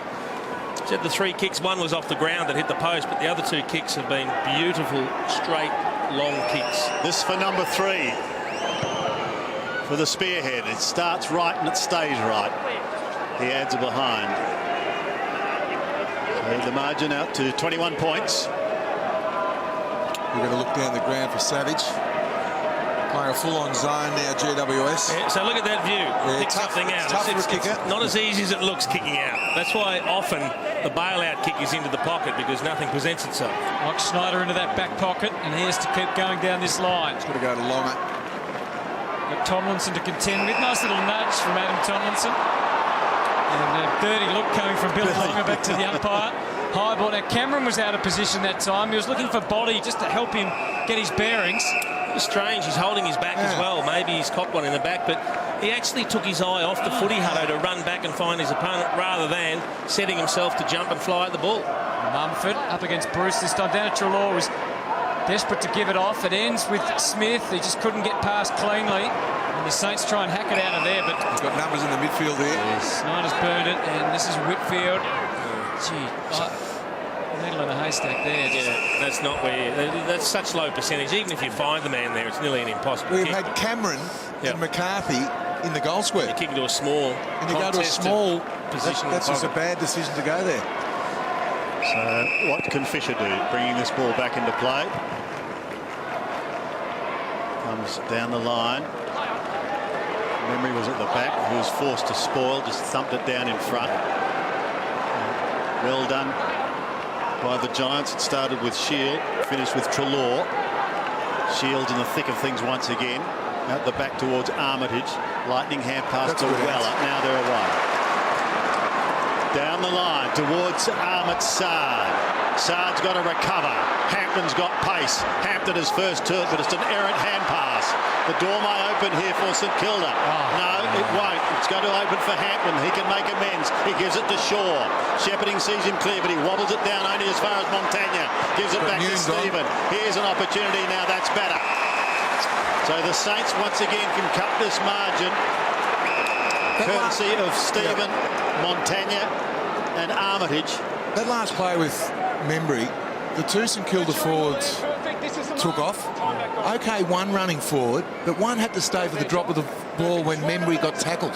They both ran forward. Costly fumble, though. If he picks it up cleanly, he gives the hand pass. Correct, but you just needed one to hang around. Can Nunes convert?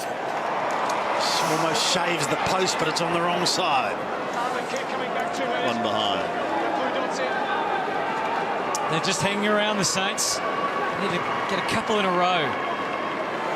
But that's the learning curve, St Kilda. They've got to hang in games longer. And the longer you hang in games, all of a sudden you get a sniff of an upset. Big Mummy got squashed on the other side, and that's no easy task. See if you can get the ball moving. They're on here, GWS.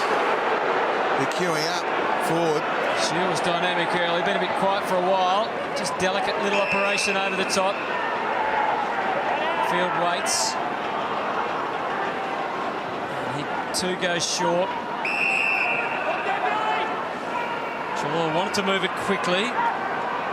Longer working the mark, so back to Whitfield again. No ground really gained. The Saints have flooded the defensive 50. Scully makes a move and was very nearly hit on the full. He gets another crack at it to the square. Ward, Cameron. Montagna know where he's going. Yeah, in the end, it was a good option for GWS. He probably should have marked the ball, Tom Scully. They didn't bomb away. They didn't go to where St Kilda had the numbers. They went around the arc and then punched a low ball into about 40 metres out where there was a good lead. Montagna to himself. Good shepherd off the ball. Yeah. Sees him clear. Riewoldt. He's got Bruce long down the line if he wants him. It's going to go short initially, but you've got players surging down the ground now. Goes wide towards Ahmed Saad. And the young man can't keep it in play. Couldn't quite trap it. Tough afternoon for him, Sandy. Just the two possessions. Yeah. No score at this stage. Both of those handballs. Good to see him back. Mummy has a spell. Looks like he wouldn't blow out a candle, Mummy. Here's Dylan Roberton. They've gone back. And they've gone a long way back to Savage, who goes high and long towards Riewoldt. Beautiful. It's a great grab. So I reckon they'd be disappointed, GWS, because the only person flying against Riewoldt on a long bomb is Thomas Budd. You've got to ask where Patful was on that occasion. Patful's walking back. Riewoldt within scoring distance. There's Patful in front. Patful's more worried about Jack Loney. Patful had to go for the ball there. Yeah, he just cannot afford to spectate. That's good footage there. A bit sloppy, wasn't it? Yeah, I'm sure that'll come up in Leon Cameron's review during the week. Riewoldt for his second. And defended over the line, conceding one behind. 10.5 remaining in this third quarter. The Giants continue to lead, but they can't shake the Saints. Bit of a standoff at the moment. Davis. Oh, he got himself into all sorts of chaos there. His kick was very good in the end. Well, he got lucky, but I'll tell you what, he's chopped the ball a couple of times. Yes. Still Davis coming out of the defensive 50. Whitfield mark. Yeah, well, he's had 21 disposals now. Scully again has to fly against three Saints. If they can get it, they're away, the Giants. McCarthy, to Smith. We caught one high. It's Tomlinson, in fact. Had a couple of options inboard. Toby Green. They're lining up on the other side. Under pressure, though. Shield knew he was held without it. And even though he was looking for the free, he was probably a bit stiff, but they still go on with Hampton. They're outnumbered here. And the Saints Savage eventually takes the mark. And so they've just broken down at the important stage in this quarter, the Giants, where they've been moving forward. Armitage to the outer side and Riewoldt again. And didn't like the treatment given by Toby Green. This is the issue for the Saints. Riewoldt's getting a number of the ball in the half-back line. He looks up, and you'd love another Riewoldt to be kicking to, but he's doing his job, Nick Riewoldt. The Saints need Bruce and Membry to get into the game. Armitage. Slip a little wee in there, Danny. They did, Sandy. Fisher. I think we'll allow you that. Service given to the club, Armitage. That's a very disappointing kick. And Joey will do his best to get clear, but that's a ripping tackle. Did all but remove his jumper. So the Giants threatening, and they're oh so close. Treloar gives it off to Hampton. Little 9-iron chip is going to be okay, and McCarthy takes the mark. Well, Saints fans don't like it. I'm not sure what they're doing about it. I think they're going for too high on the tackle on Montagny. And boys, just now, there's a bit of movement in terms of the sub for the Saints. Jack Sinclair is coming into the game for his first game of league football. He's taking the vest off. I'll keep you updated with who's going to put the red vest on. Thank you, Baz. So there's the tackle. The left hand maybe over the shoulder, but it really didn't have much presence, did it? McCarthy for his third, kicking from 52. It's wide, it's very wide, and will not trouble the scorer. Not his best kick, and Shane Savage tells him all about it. But I like the way he attacks the footy, McCarthy. He's an exciting young player. Thank you. So Longer brings it back into play, and they're away once again. To the outer side goes Delaney towards Riewoldt. There could be a collision here. No, it's not, because the Giants are going to storm straight back into the forward line, Cameron territory. He was there, couldn't take the mark. Paid a shepherd. Was it tunnelling? He's paid blocking, shepherding, but took the wind out of him. Look, he did get swept under the ball, but I thought Cameron was trying to mark the ball. I'm not sure that's a free kick. It was good courage, that's about it. Yeah, look, it's unfortunate for Dempster. I don't think there was a free kick in it at all. I didn't see the infringement. However, he takes it and he finds Riewoldt, who's once again been forced right up the ground for the Saints. It's less than thin down the line. That's an ordinary kick, even from Nick Riewoldt. He's kicked it off one step to a 2-on-1. Nick Haynes takes the mark. He was in all the action in the first quarter, but just his 9th disposal for the day. It's kicked to the outnumber horribly, which means there's got to be Giants everywhere once it hits the ground. Smith's handball gets through to Mumford, and now Treloar from the 50 got crunched as he kicked it. There's Giants everywhere up forward, and who better than Jeremy Cameron? Well, it was McCarthy and Cameron on Delaney. Heath Shaw looks a little bit proppy as he comes from the ground, but I think he's okay. And Hutto, just quickly, Dylan Robertson's the one to be subbed out of the game. Okay, so Dylan Robertson, who's had 13 disposals. Don't think he'd been their worst player, so an interesting move. Cameron to pop through his 3rd goal and stretch the Giants' lead to a game-high 26 points. Well, we saw in that whole passage a couple of ordinary kicks. We were just talking about the one from Riewoldt. The Giants kicked it back forward to a 1-on-4. All 4 Saints flew. And it was just Mumford that created the contest, and then the ball comes loose. Mumford gets involved again, and then Cameron running back with the ball. As you say, Delaney was on McCarthy at that particular point in time, but Cameron had lost his opponent, got back and took the easy mark. Well, it's one of the 4 that went up. I think there was Fisher and Dempster involved in that marking situation. So Cameron for a spell with 3 goals to his name from just 5 disposals. And the Giants, as Hutto said, enjoying their biggest lead in the game so far, out to 26 points. Treloar almost threw it out to Ward, who gives it to Scully. Now they're away once again. Hurried kickers by the left footer Kelly. Wide out towards Green. Back to Scully once more. Shows a lot of the footy, then gets the hand pass away to Mumford. Partly blocked. There's a high tackle.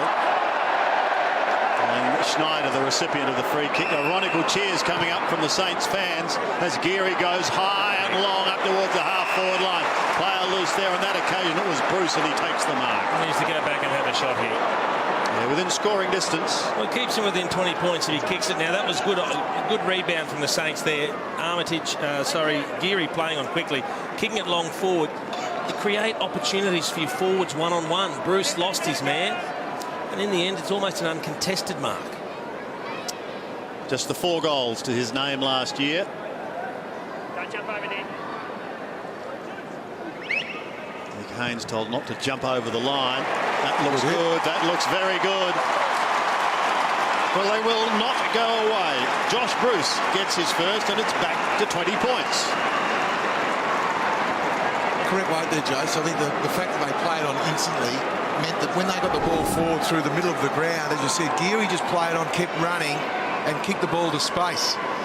Curly Hampton probably could have went at the ball. He was too player conscious on Sard on that occasion. But Bruce just needs to get where the ball is. His work rate's been fairly good. He's had the 10 disposals. He's taken 3 marks. He just needs to get busy and read the play a little bit better. Of course, he's an ex-Giants player. He's on the rookie list at St.Kilda and was recruited as a defender. And now finds himself forward. So it's a much-needed goal for the Saints. Well, that'd be the tonic for them. Out of the middle, Griffin's been well quelled for much of the day. He has fought on. He's had 12 disposals. But certainly not the impact that he would have liked. Struggled last year, we know, with interest in that, with injury, and then just lost his love for the game a little bit and changed clubs controversially at the end of the year. He pointed the wrong way. Yeah, he went the wrong way. Caught the other. I thought it was a free. Mumford lays it off to Shaw, who wants to give. And in the end, the ripple effect was good. Created the loose man in green, and he misses the target, but it sits up nicely for Whitfield. So they've pierced through with handballs. Smith waves all the way out, and then chips it up to full forward. McCarthy in a bit of a standoff. Scully's going to be his wrong side, so handballs blindly and hope for the best. Didn't turn out as he might have wished. And the Saints, good steadiness in defence. Stephen marks the Dempster kick. Possession number 22 coming up. Only Adam Treloar's had more with 23. Yeah, it's about Jack's average.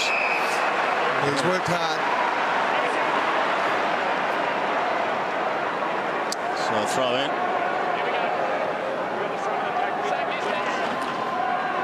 Two of the young coaches in the competition. Young in coaching senior experience, I should add. They've been at each other all day, Long and Mumford, haven't they? This time it's Billy who comes out on top. Longer short. Just 4.5 minutes remaining in this term. If St Kilda can perhaps be a couple of kicks away from the lead going into the final term now. Here's the boy who's come on the sub, Sinclair. Jack. Kick it, he's free. He does. He was free for an eternity forward. And I just had this sinking feeling in my stomach they're going to handball and muck around and not get the ball forward to the loose player. Now this is a big kick with a few minutes remaining in the term. If Geary can get this, bring it back to 52, make the margin 14 points, they'd be thinking to themselves, we're not without a sniff. First things first. He's got to kick it from 45, and he doesn't. In fact, it just drifts away. Not a lot of commitment to the kick. It was a bit stabby, wasn't it? Patfielder Haynes. And that is taken over. Pressure from Savage on Scully. We've got another throw in. It's been a bit loose here, the Giants, haven't they? I know players push forward to the ball now, but Geary was on his own from a stoppage for a long time, and just again, just around the edges. We're going to be a bit tighter as Ward goes to ground. He's under severe duress. Got it out of there. Good tackling pressure, relentless from the Saints. And again, the umpire deciding not to pay a free either way. Weller and Griffin at each other, and Ward trying to help him out. Did a pretty good job, Weller, as we said on Griffin, only the 12 disposals for the day. Touch was the call.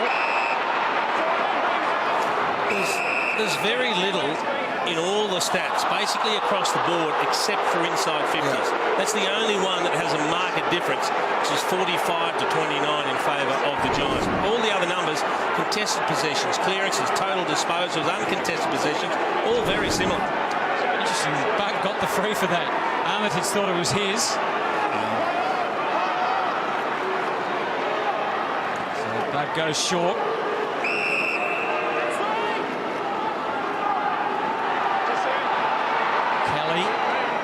Inch by inch along the line. Ward. Since early in the second, the game's been around about 20 points. This is where the Saints just need to play in front of their direct opponent because they're trying to hit up any uncontested player at the moment, GWS. Kelly goes down the line. Mumford, but all the Saints working out the back nicely. And again, Sinclair just can pop it over the top. Now they can move again through Armitage, and they're buzzing the Saints along the outer end. Montagna directed it well. Schneider, one step ahead. Bruce got to come from behind here, and Haynes. No, it is a free. Gee, that looked a good spoil. I thought it was a good spoil. That looked like he got the ball with the fist, Josh Bruce. No one's heard the whistle. He's blown up 37 times. I'm keen to see that again because it looked like it was the arms. The free kick was definitely there. It wasn't a kick to advantage, but does he hit the ball? No. Good decision. Good decision in the end. It was a really ordinary kick from Schneider. He tried to get in quickly. Unfortunately, he kicked it straight to Nick Haynes. It's been good today, Haynes. That kick's going to tail off though. Drops short, and Weller takes the mark. And there's no one coming over with the spoil. Weller gives it quickly. Templeton, heavily populated forward 50. So chance the arm. Membry sets it up. They can all run it. They call him Bruce. What a mark! He got up there and just sat there on top of the pack. You're right. When he got up, he just was there and thought, come on, ball, where are you? He said, I may as well make myself comfortable while I'm up here. Early contender for Mark of the Year. Oh, that was magnificent, Graham. Off one step too. And he's taken it over the top of 3 Giants defenders. I doubt you'll see a better one for the season. Yeah, that is a magnificent mark. Now he just needs to let the adrenaline run out a little bit and seal the deal here. Amazing what you can do with your eyes shut. How disappointing. How often does that happen too? So, if Geary kicks his and Bruce kicks that, they're within 2 kicks and we've got game on. Yeah. That's a superb mark. That's a beautiful mark. With only 50 seconds remaining, that's the time the Saints had to try and get another one before three-quarter time. Shaw brings it back into play. Going long. Nunes waits at the back, but Billy Long is in front, and he just thumps it away from Mumford over the boundary line. Are the Giants tiring a bit here? I think they've just been a little bit loose. Look, St.Kilda have upped the ante a little bit the last 5 minutes, so... Mumford wins it. Straight down towards Shield. Smith. That's a Scully. Good vision. And Scully can go. Tomlinson. He does. He brings it back. Oh, almost the mark taken there by Palmer. Clock could well be the enemy of St Kilda now. He's only a small Palmer, but gee, that was a good kick from Scully. He brought it back into the corridor to his advantage. Fisher trying to go at the back door to Montagna. Short towards Sinclair, who came on as the sub in this term. Stephen now up towards centre wing. Haynes from the back was the flyer. Couldn't complete the mark. An opportunity for Tomlinson. Back to Haynes. That'll be all, boys. Three-quarter time here at Etihad. And some costly chances going begging for St Kilda late in that third quarter. Sees them continue to trail by some 19 points. The Giants are 9-12-66. St Kilda are 7-5-47. The Giants by 19.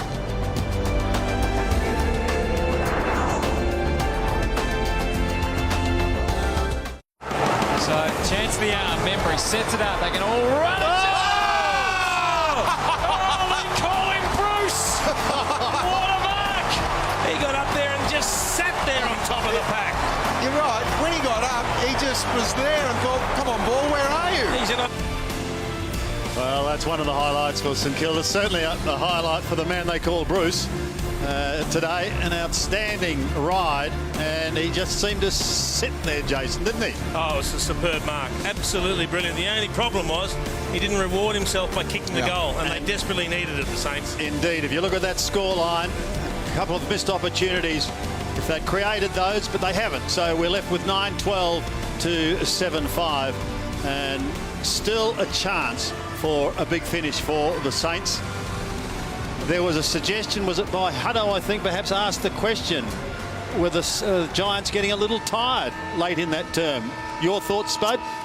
I think St Kilda up the ante, Sandy, in the last 5 or 10 minutes. And I think Leon Cameron would have said to the boys, I think they're a little bit unaccountable. I think Haddo hit the nail on the head when Geary found so much space as a halfback flanker. I think they went ball watching a little bit GWS. I think it was just going to happen too easily for them.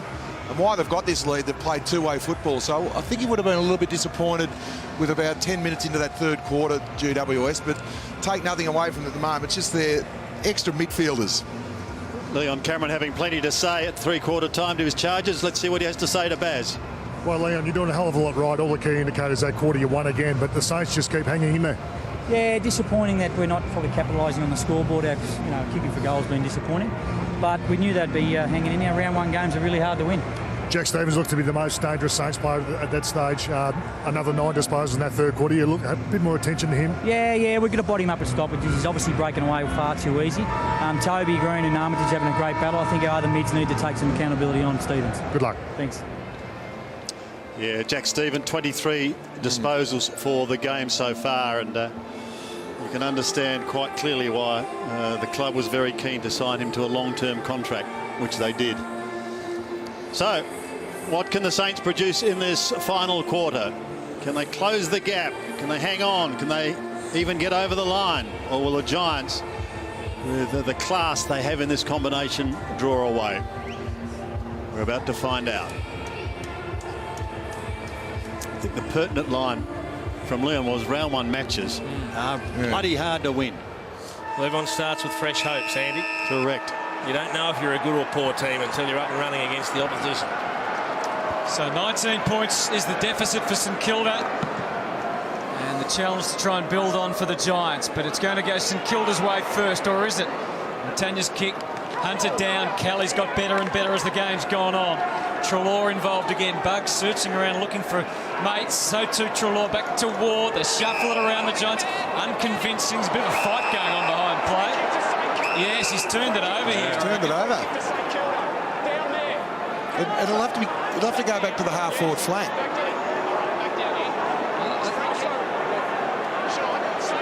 Everyone's gone the wrong way here. Yeah, the entire field's going to turn around and run the other direction. It's got to go down to the half-forward flank for St Kilda. Everyone's gone to the other end of the ground thinking it's a GWS ball. There's nobody at all in St Kilda's forward line. Yeah, it's Armitage's free kick. That's exactly where the ball should have went. Well, Nunes is on here. Now they're all running the other way.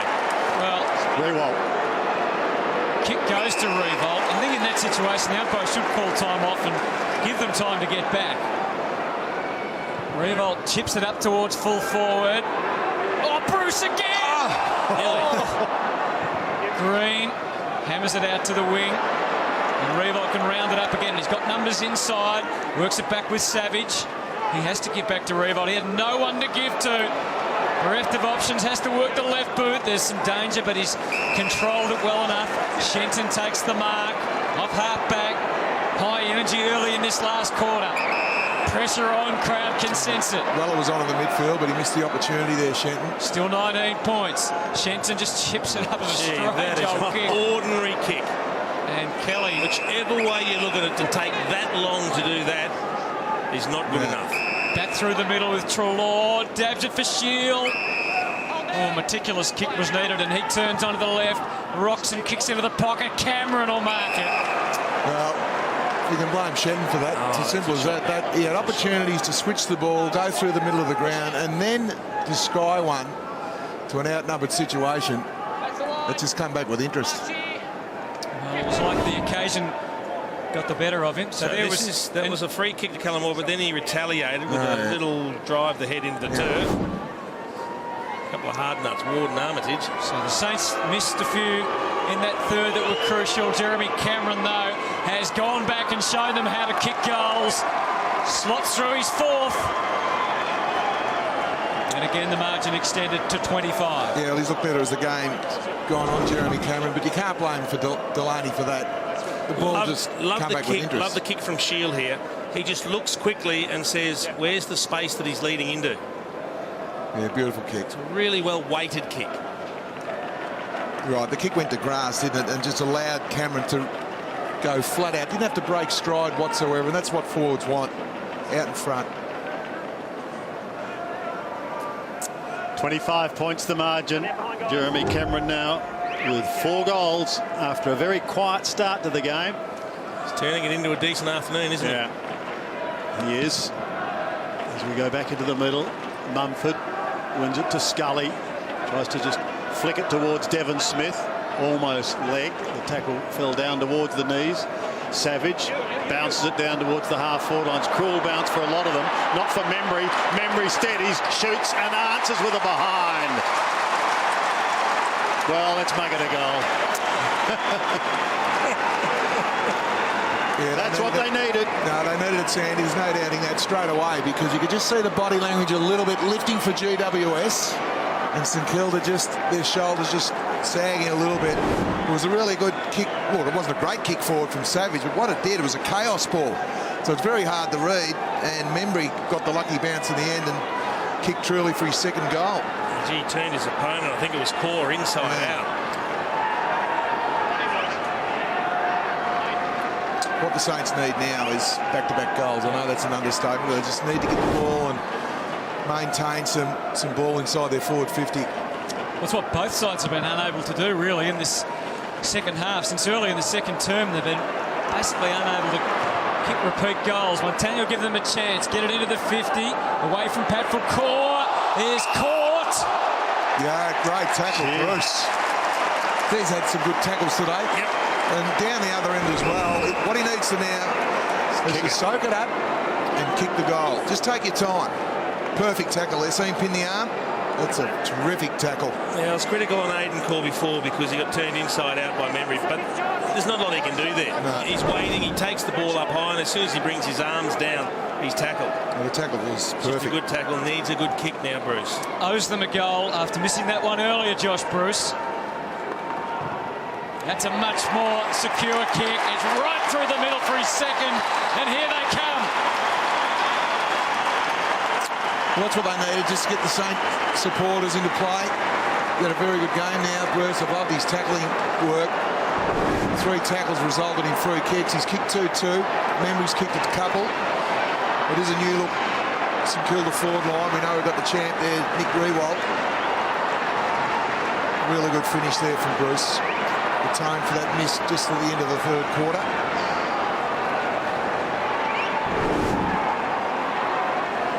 Well, all of a sudden, we're back to a 13-point ball game.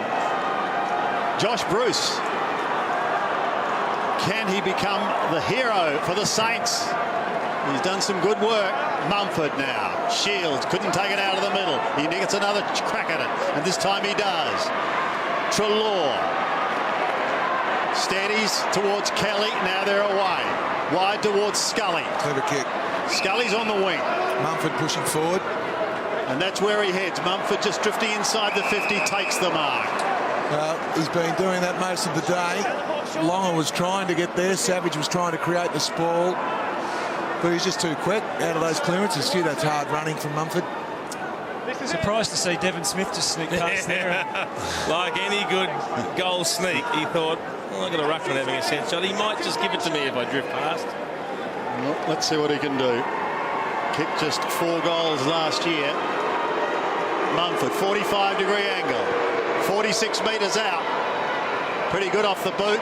Just drifting away to the left at the last moment. And behind. And Sandy, Caniglio's been subbed into the game, and off comes Scully to put on the red vest. Not a bad exchange, is it? Thanks, Baz. And Caniglio, who's a class act, shows the depth of the midfield of the Giants. 16 possessions for Tom Scully.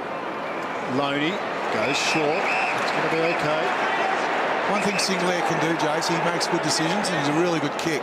Here is Jack. It'll be interesting to keep an eye on him as his career unfolds. Montagna takes it away from Dunstan. Goes inside 50. Belted away by Davis. Good defence over the boundary line. We've got another throw. That was terrific defence there. Remember, he was going to body him up. He's looking for the high one over the top. Just have a look at Davis keep his eye on the ball without giving a free kick away. That's playing the angles perfectly. Sense the urgency, though, out there. St Kilda with a couple of goals in a row. Got their opportunity. McCarthy turned well. His handball, though, ill-directed, straight to Shinton. They line up. Montagna deals it over. Savage is a big, long kick. So is Snyder. Thinks about it.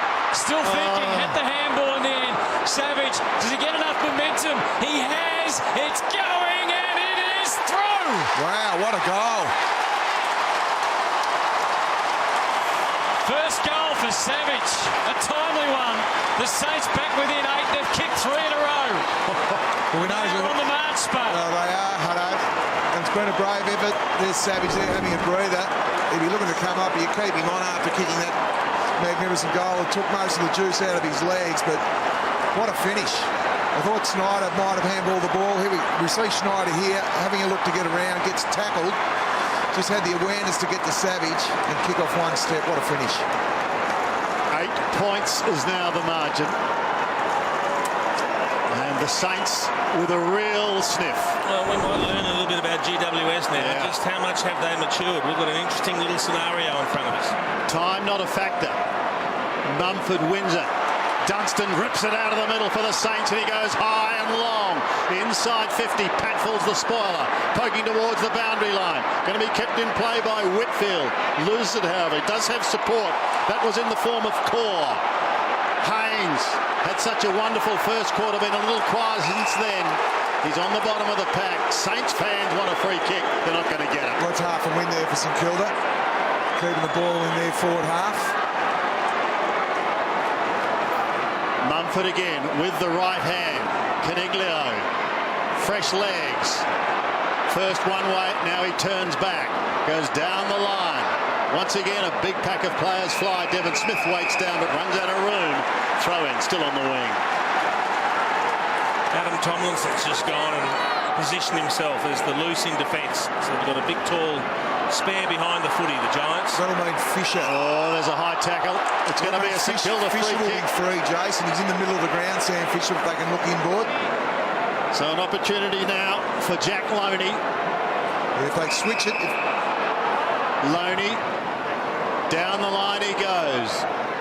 And defensively thumped away from memory over the boundary line by Aidan Core to throw in. It's easy seeing here, Jace, but if Jack Loney had to switch the ball, St Kilda's extra was Sam Fisher in the middle of the ground, so he wasn't to see. Dunstan again, looking threatening for the Saints. Giants close him out this time.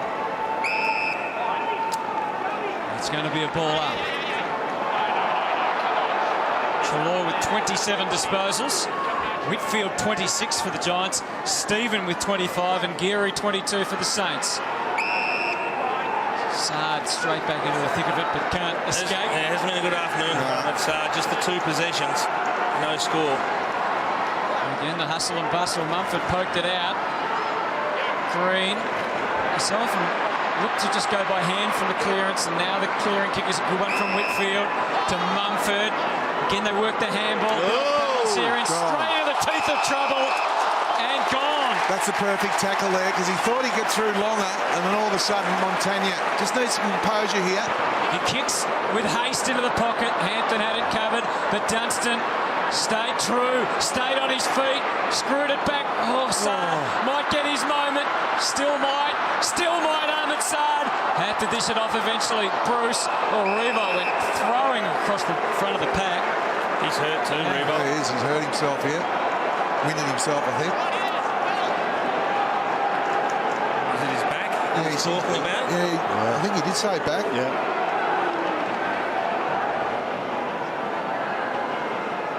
They don't want to lift him up. Wait for the doctors. No, wait for the doctors and physios. Well, they've got it. The umpires have to stop the play, for heaven's sake. Free kick to GWS. Well, that's a silly move from St Kilda, whoever that was. So it was Bug bumping him, but maybe he's just landed awkwardly. You can see Bruce sort of... Bug's run straight into his back. I'm assuming Bug was running at the footy. Maybe just ran into him. Yeah, Riewoldt's running backwards. Yeah, Nick's going backwards. Looks different from the different angles, doesn't it? It's amazing how deceptive it can be. And so it's a Giants free. All the attention on Nick Riewoldt.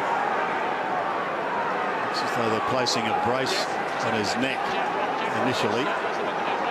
Just the doctor having a close look at the neck. There you can see no brace yet, but he's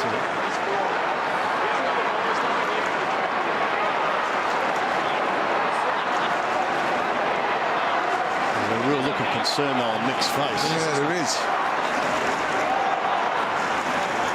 You could see as soon as he went down, he said, "Me back."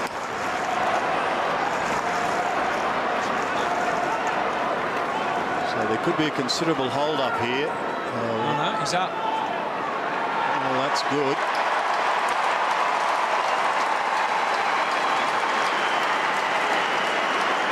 One of those where you're not braced for contact, you're not expecting it, you're focusing on something in front of you and you get cleaned up from behind. Great to see him on his feet. You do hold your breath when those circumstances occur, don't you?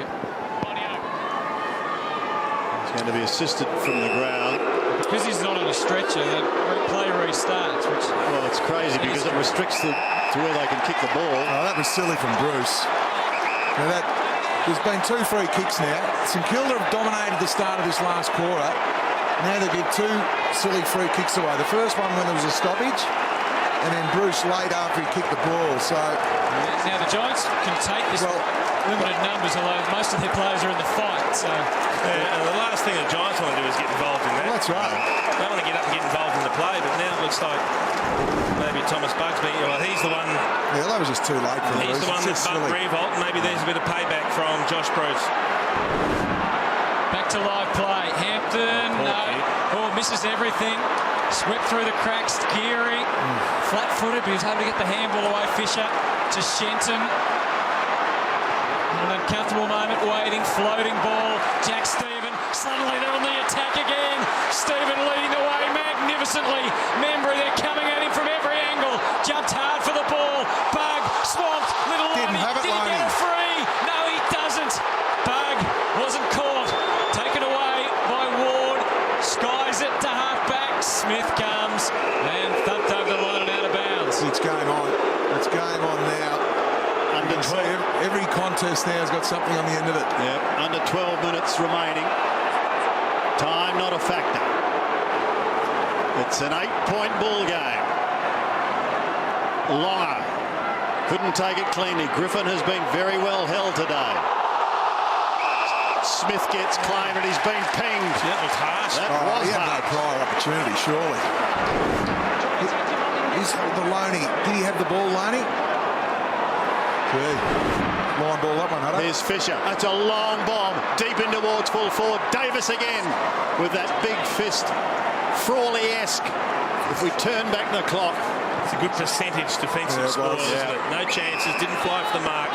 He just said, put it through and we'll start again. Whitfield, dangerous. Treloar was the target. Treloar gets it at the second attempt. He spins out of trouble. He does well. Gives it across to a teammate there in Kelly. Good kick. They're out of trouble. He's away. Up towards centre wing. This is Griffin. One bounce. Ryan Griffin's away. Trying to get clear of Nunes. He eventually goes inside 50. They need a mark at the back. There's interference, and it's going to be a free kick, and it's going to go the way of the Giants. Yeah, I think Dempster, unfortunately, took his eyes off the ball. I'd like to have another look at it. I didn't think he did too much, but I think the umpires were looking for the eyes of Dempster. It was a really powerful kick from Griffin under Heath. McCarthy now for 3, and just to subdue the St Kilda fans momentarily. Let's have a look at Dempster down the bottom of the screen. Oh no, there's nothing in that. Not a lot in it. There's nothing in that. 7 points was the margin. It's now 13 in favour of the Giants. McCarthy has his 3rd. Now looking at that here now, Dempster turns his body beautifully. I know he's stumbling. And what we've got to remember is, look, I know the umpires have triggers. Just because you're looking at your man is not in itself a free kick. He looked to see where his man was. And then he turns. He's not positioning himself to take his player out. He's trying to get back in a position to contest the footy. So I reckon, I just don't know what more they expected Dempster to do. That's play on. It's as simple as that. Perplexing and pivotal, that decision from the umpire. The margin back to 13. 79 plays, 66 at Etihad Stadium. Bruce having his run on the ruck, but Mumford over the top with the first. And the second effort, he charges through, but Armitage comes hard the other way. Runs into Ward. He's a tough man and stops him in his tracks. Adam Treloar up to 29 disposals now. Mumford tapped it down. Green charging hard the other way. Snyder avoids Montagna. Armitage, and they're on the run again. Beautifully directed on Membry. Critical miss. Thrown out by Paffler. Still got numbers. Sard straight into trouble. Locked up. Tell you what, a lot of the GWS midfield very slow to get back into the defensive 50. Yes, it's been open, hasn't it, for the Saints several times. Longer, you can see what he had in mind, but there's Treloar, been a real stumbling block for them. Kicked it out the half-back and gets it over the line safely and out of bounds. 18,794 in attendance here today. There's Tomlinson. He's the free player for GWS. That's why that drop mark from Memory was crucial, but they've just got to be careful bombing the ball here, the Saints, because Tomlinson's the extra. Bruce, an interesting hand pass. Devon Smith's got to do it all on his own. He's got Templeton locked up with the footy.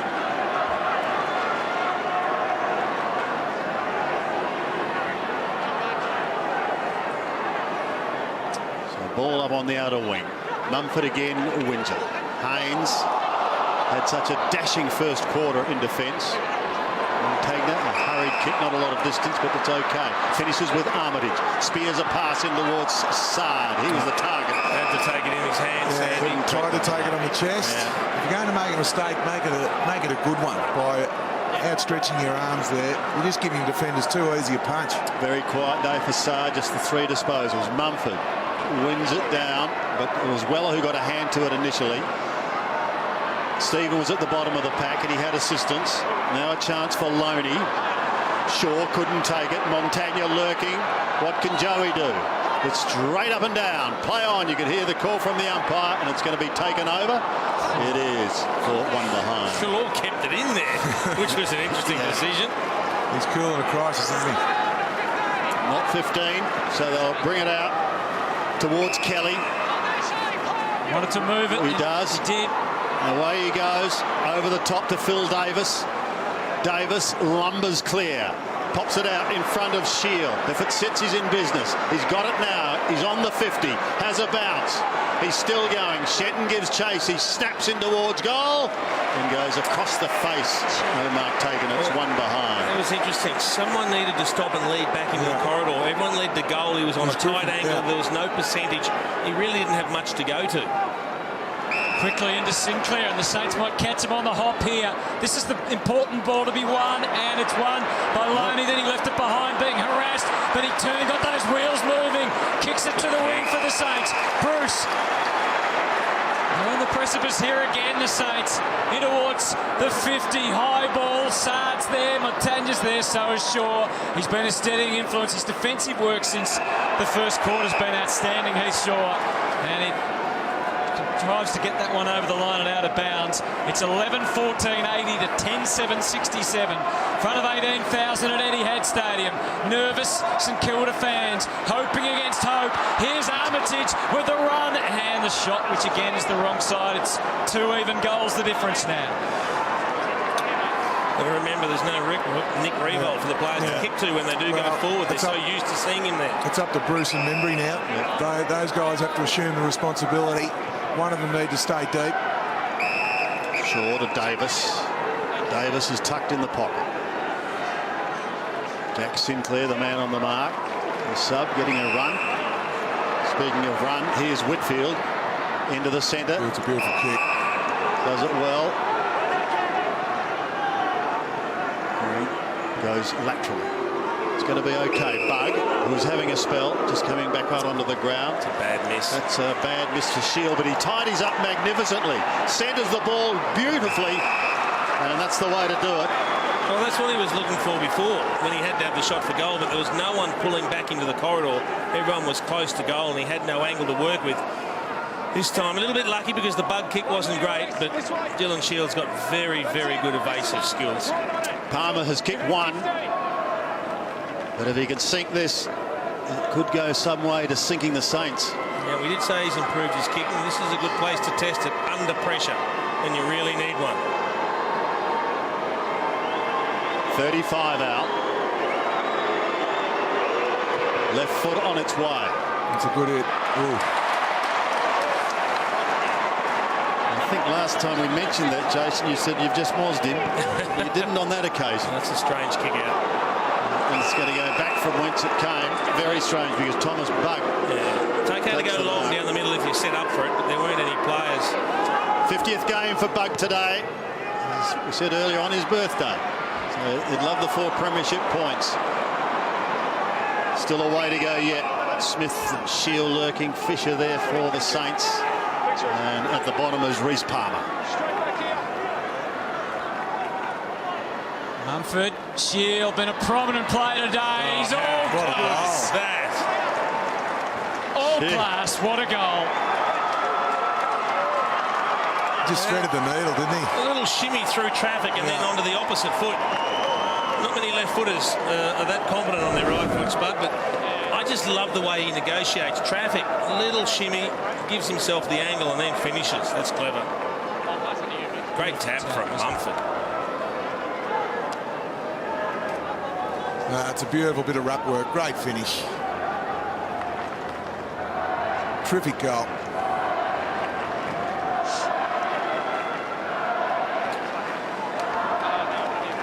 They're gaining an experience with an undoubted talent, this midfield of the Giants. And Dylan Shield, no wonder he's been talked about a lot as potentially coming back to Melbourne, but he's a fine player for this Giants team at the moment. What a critical goal that may well prove to be. They're inside again, but Dempster holds them up this time. He wants to move it quickly for the Saints. They've got to rack some quick scoreboard pressure on. Armitage, he didn't quite get all of that kick. Got to the destination in the end. And now Savage, he can rev it up here. Charging through. Can he get enough on the kick this time? It's touch and go. It's the wrong side, or is it a mark? No. Through from behind. Shield taking the kick out.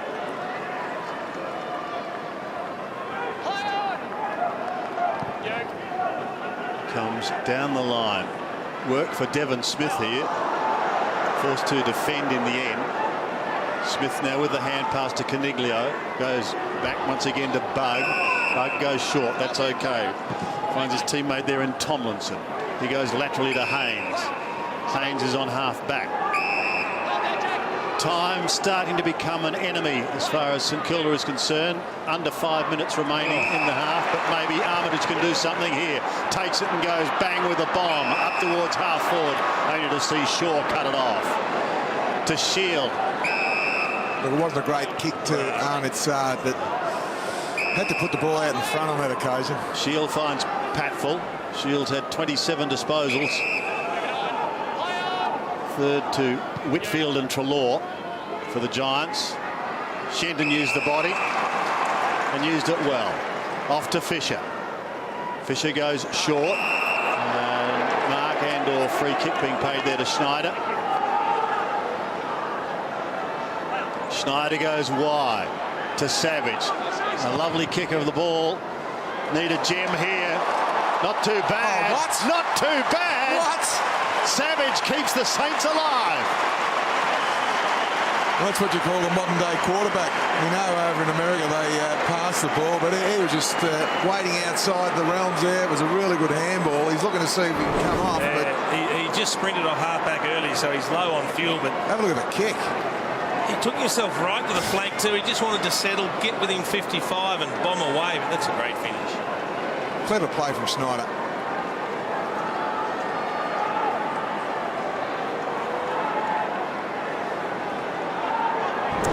Jeremy Cameron just coming back on the ground for the Giants. I think they've just felt a bit vulnerable there with St Kilda within 2 goals now. And plenty of time for them to kick a couple. Bad news for Savage is he didn't get a spell. So he's sucking in the big ones right now. Well, these clearances in the middle, so important. Leon Cameron again anxious. Saints, can they get it out of there? Everyone and his dog up there going for the ruck contest, trying to hack it forward. The numbers start to multiply around the ball. And Hutto, there's no news on Nick Riewoldt at all. He's went down the race to get assessed as we'd expect, but hasn't surfaced. We've got pets on the ground. Well, you never know, Sandy. In some of those Irish games, we had a dog out there. Coming through is Hampton. And St Kilda need a third man up here. You can see what GWS are trying to do. They're getting the extra half forward around the ball and just keep it in close. Bobbles away. Shield breaks the first tackle, not the second. Here they go. Montagna in there. Membry goes to ground. There's Saints everywhere. Dunstan hacked it. Sinclair! Oh, the moment got to him and he's missed. It's behind. Did he have time to steady on his ride? Yeah, what sort of kick? A little banana dribble. Wasn't your dribble kick, Jace, was it? He roped it well, though. I like him as a player. He looks like he's got a bit of class about him. Sinclair and Loney look to have futures with the Saints, which is good news. From the kick back in, it's Geary who gives it to Armitage. Armitage goes from 46 metres, but he too is away to the left this time. And another behind. They're peppering. They've had some chances. Yeah, they have. It's a 10-point ball game. And the play here is to play on and go long down the line. Shaw does go long. Dempster, however, got the ride, couldn't complete the mark, sees the ball over the line. 2 minutes and 51 seconds remaining. Plenty of time for 2 goals. Yep. Mumford from the back. Did he give a nudge? He did, said the umpire.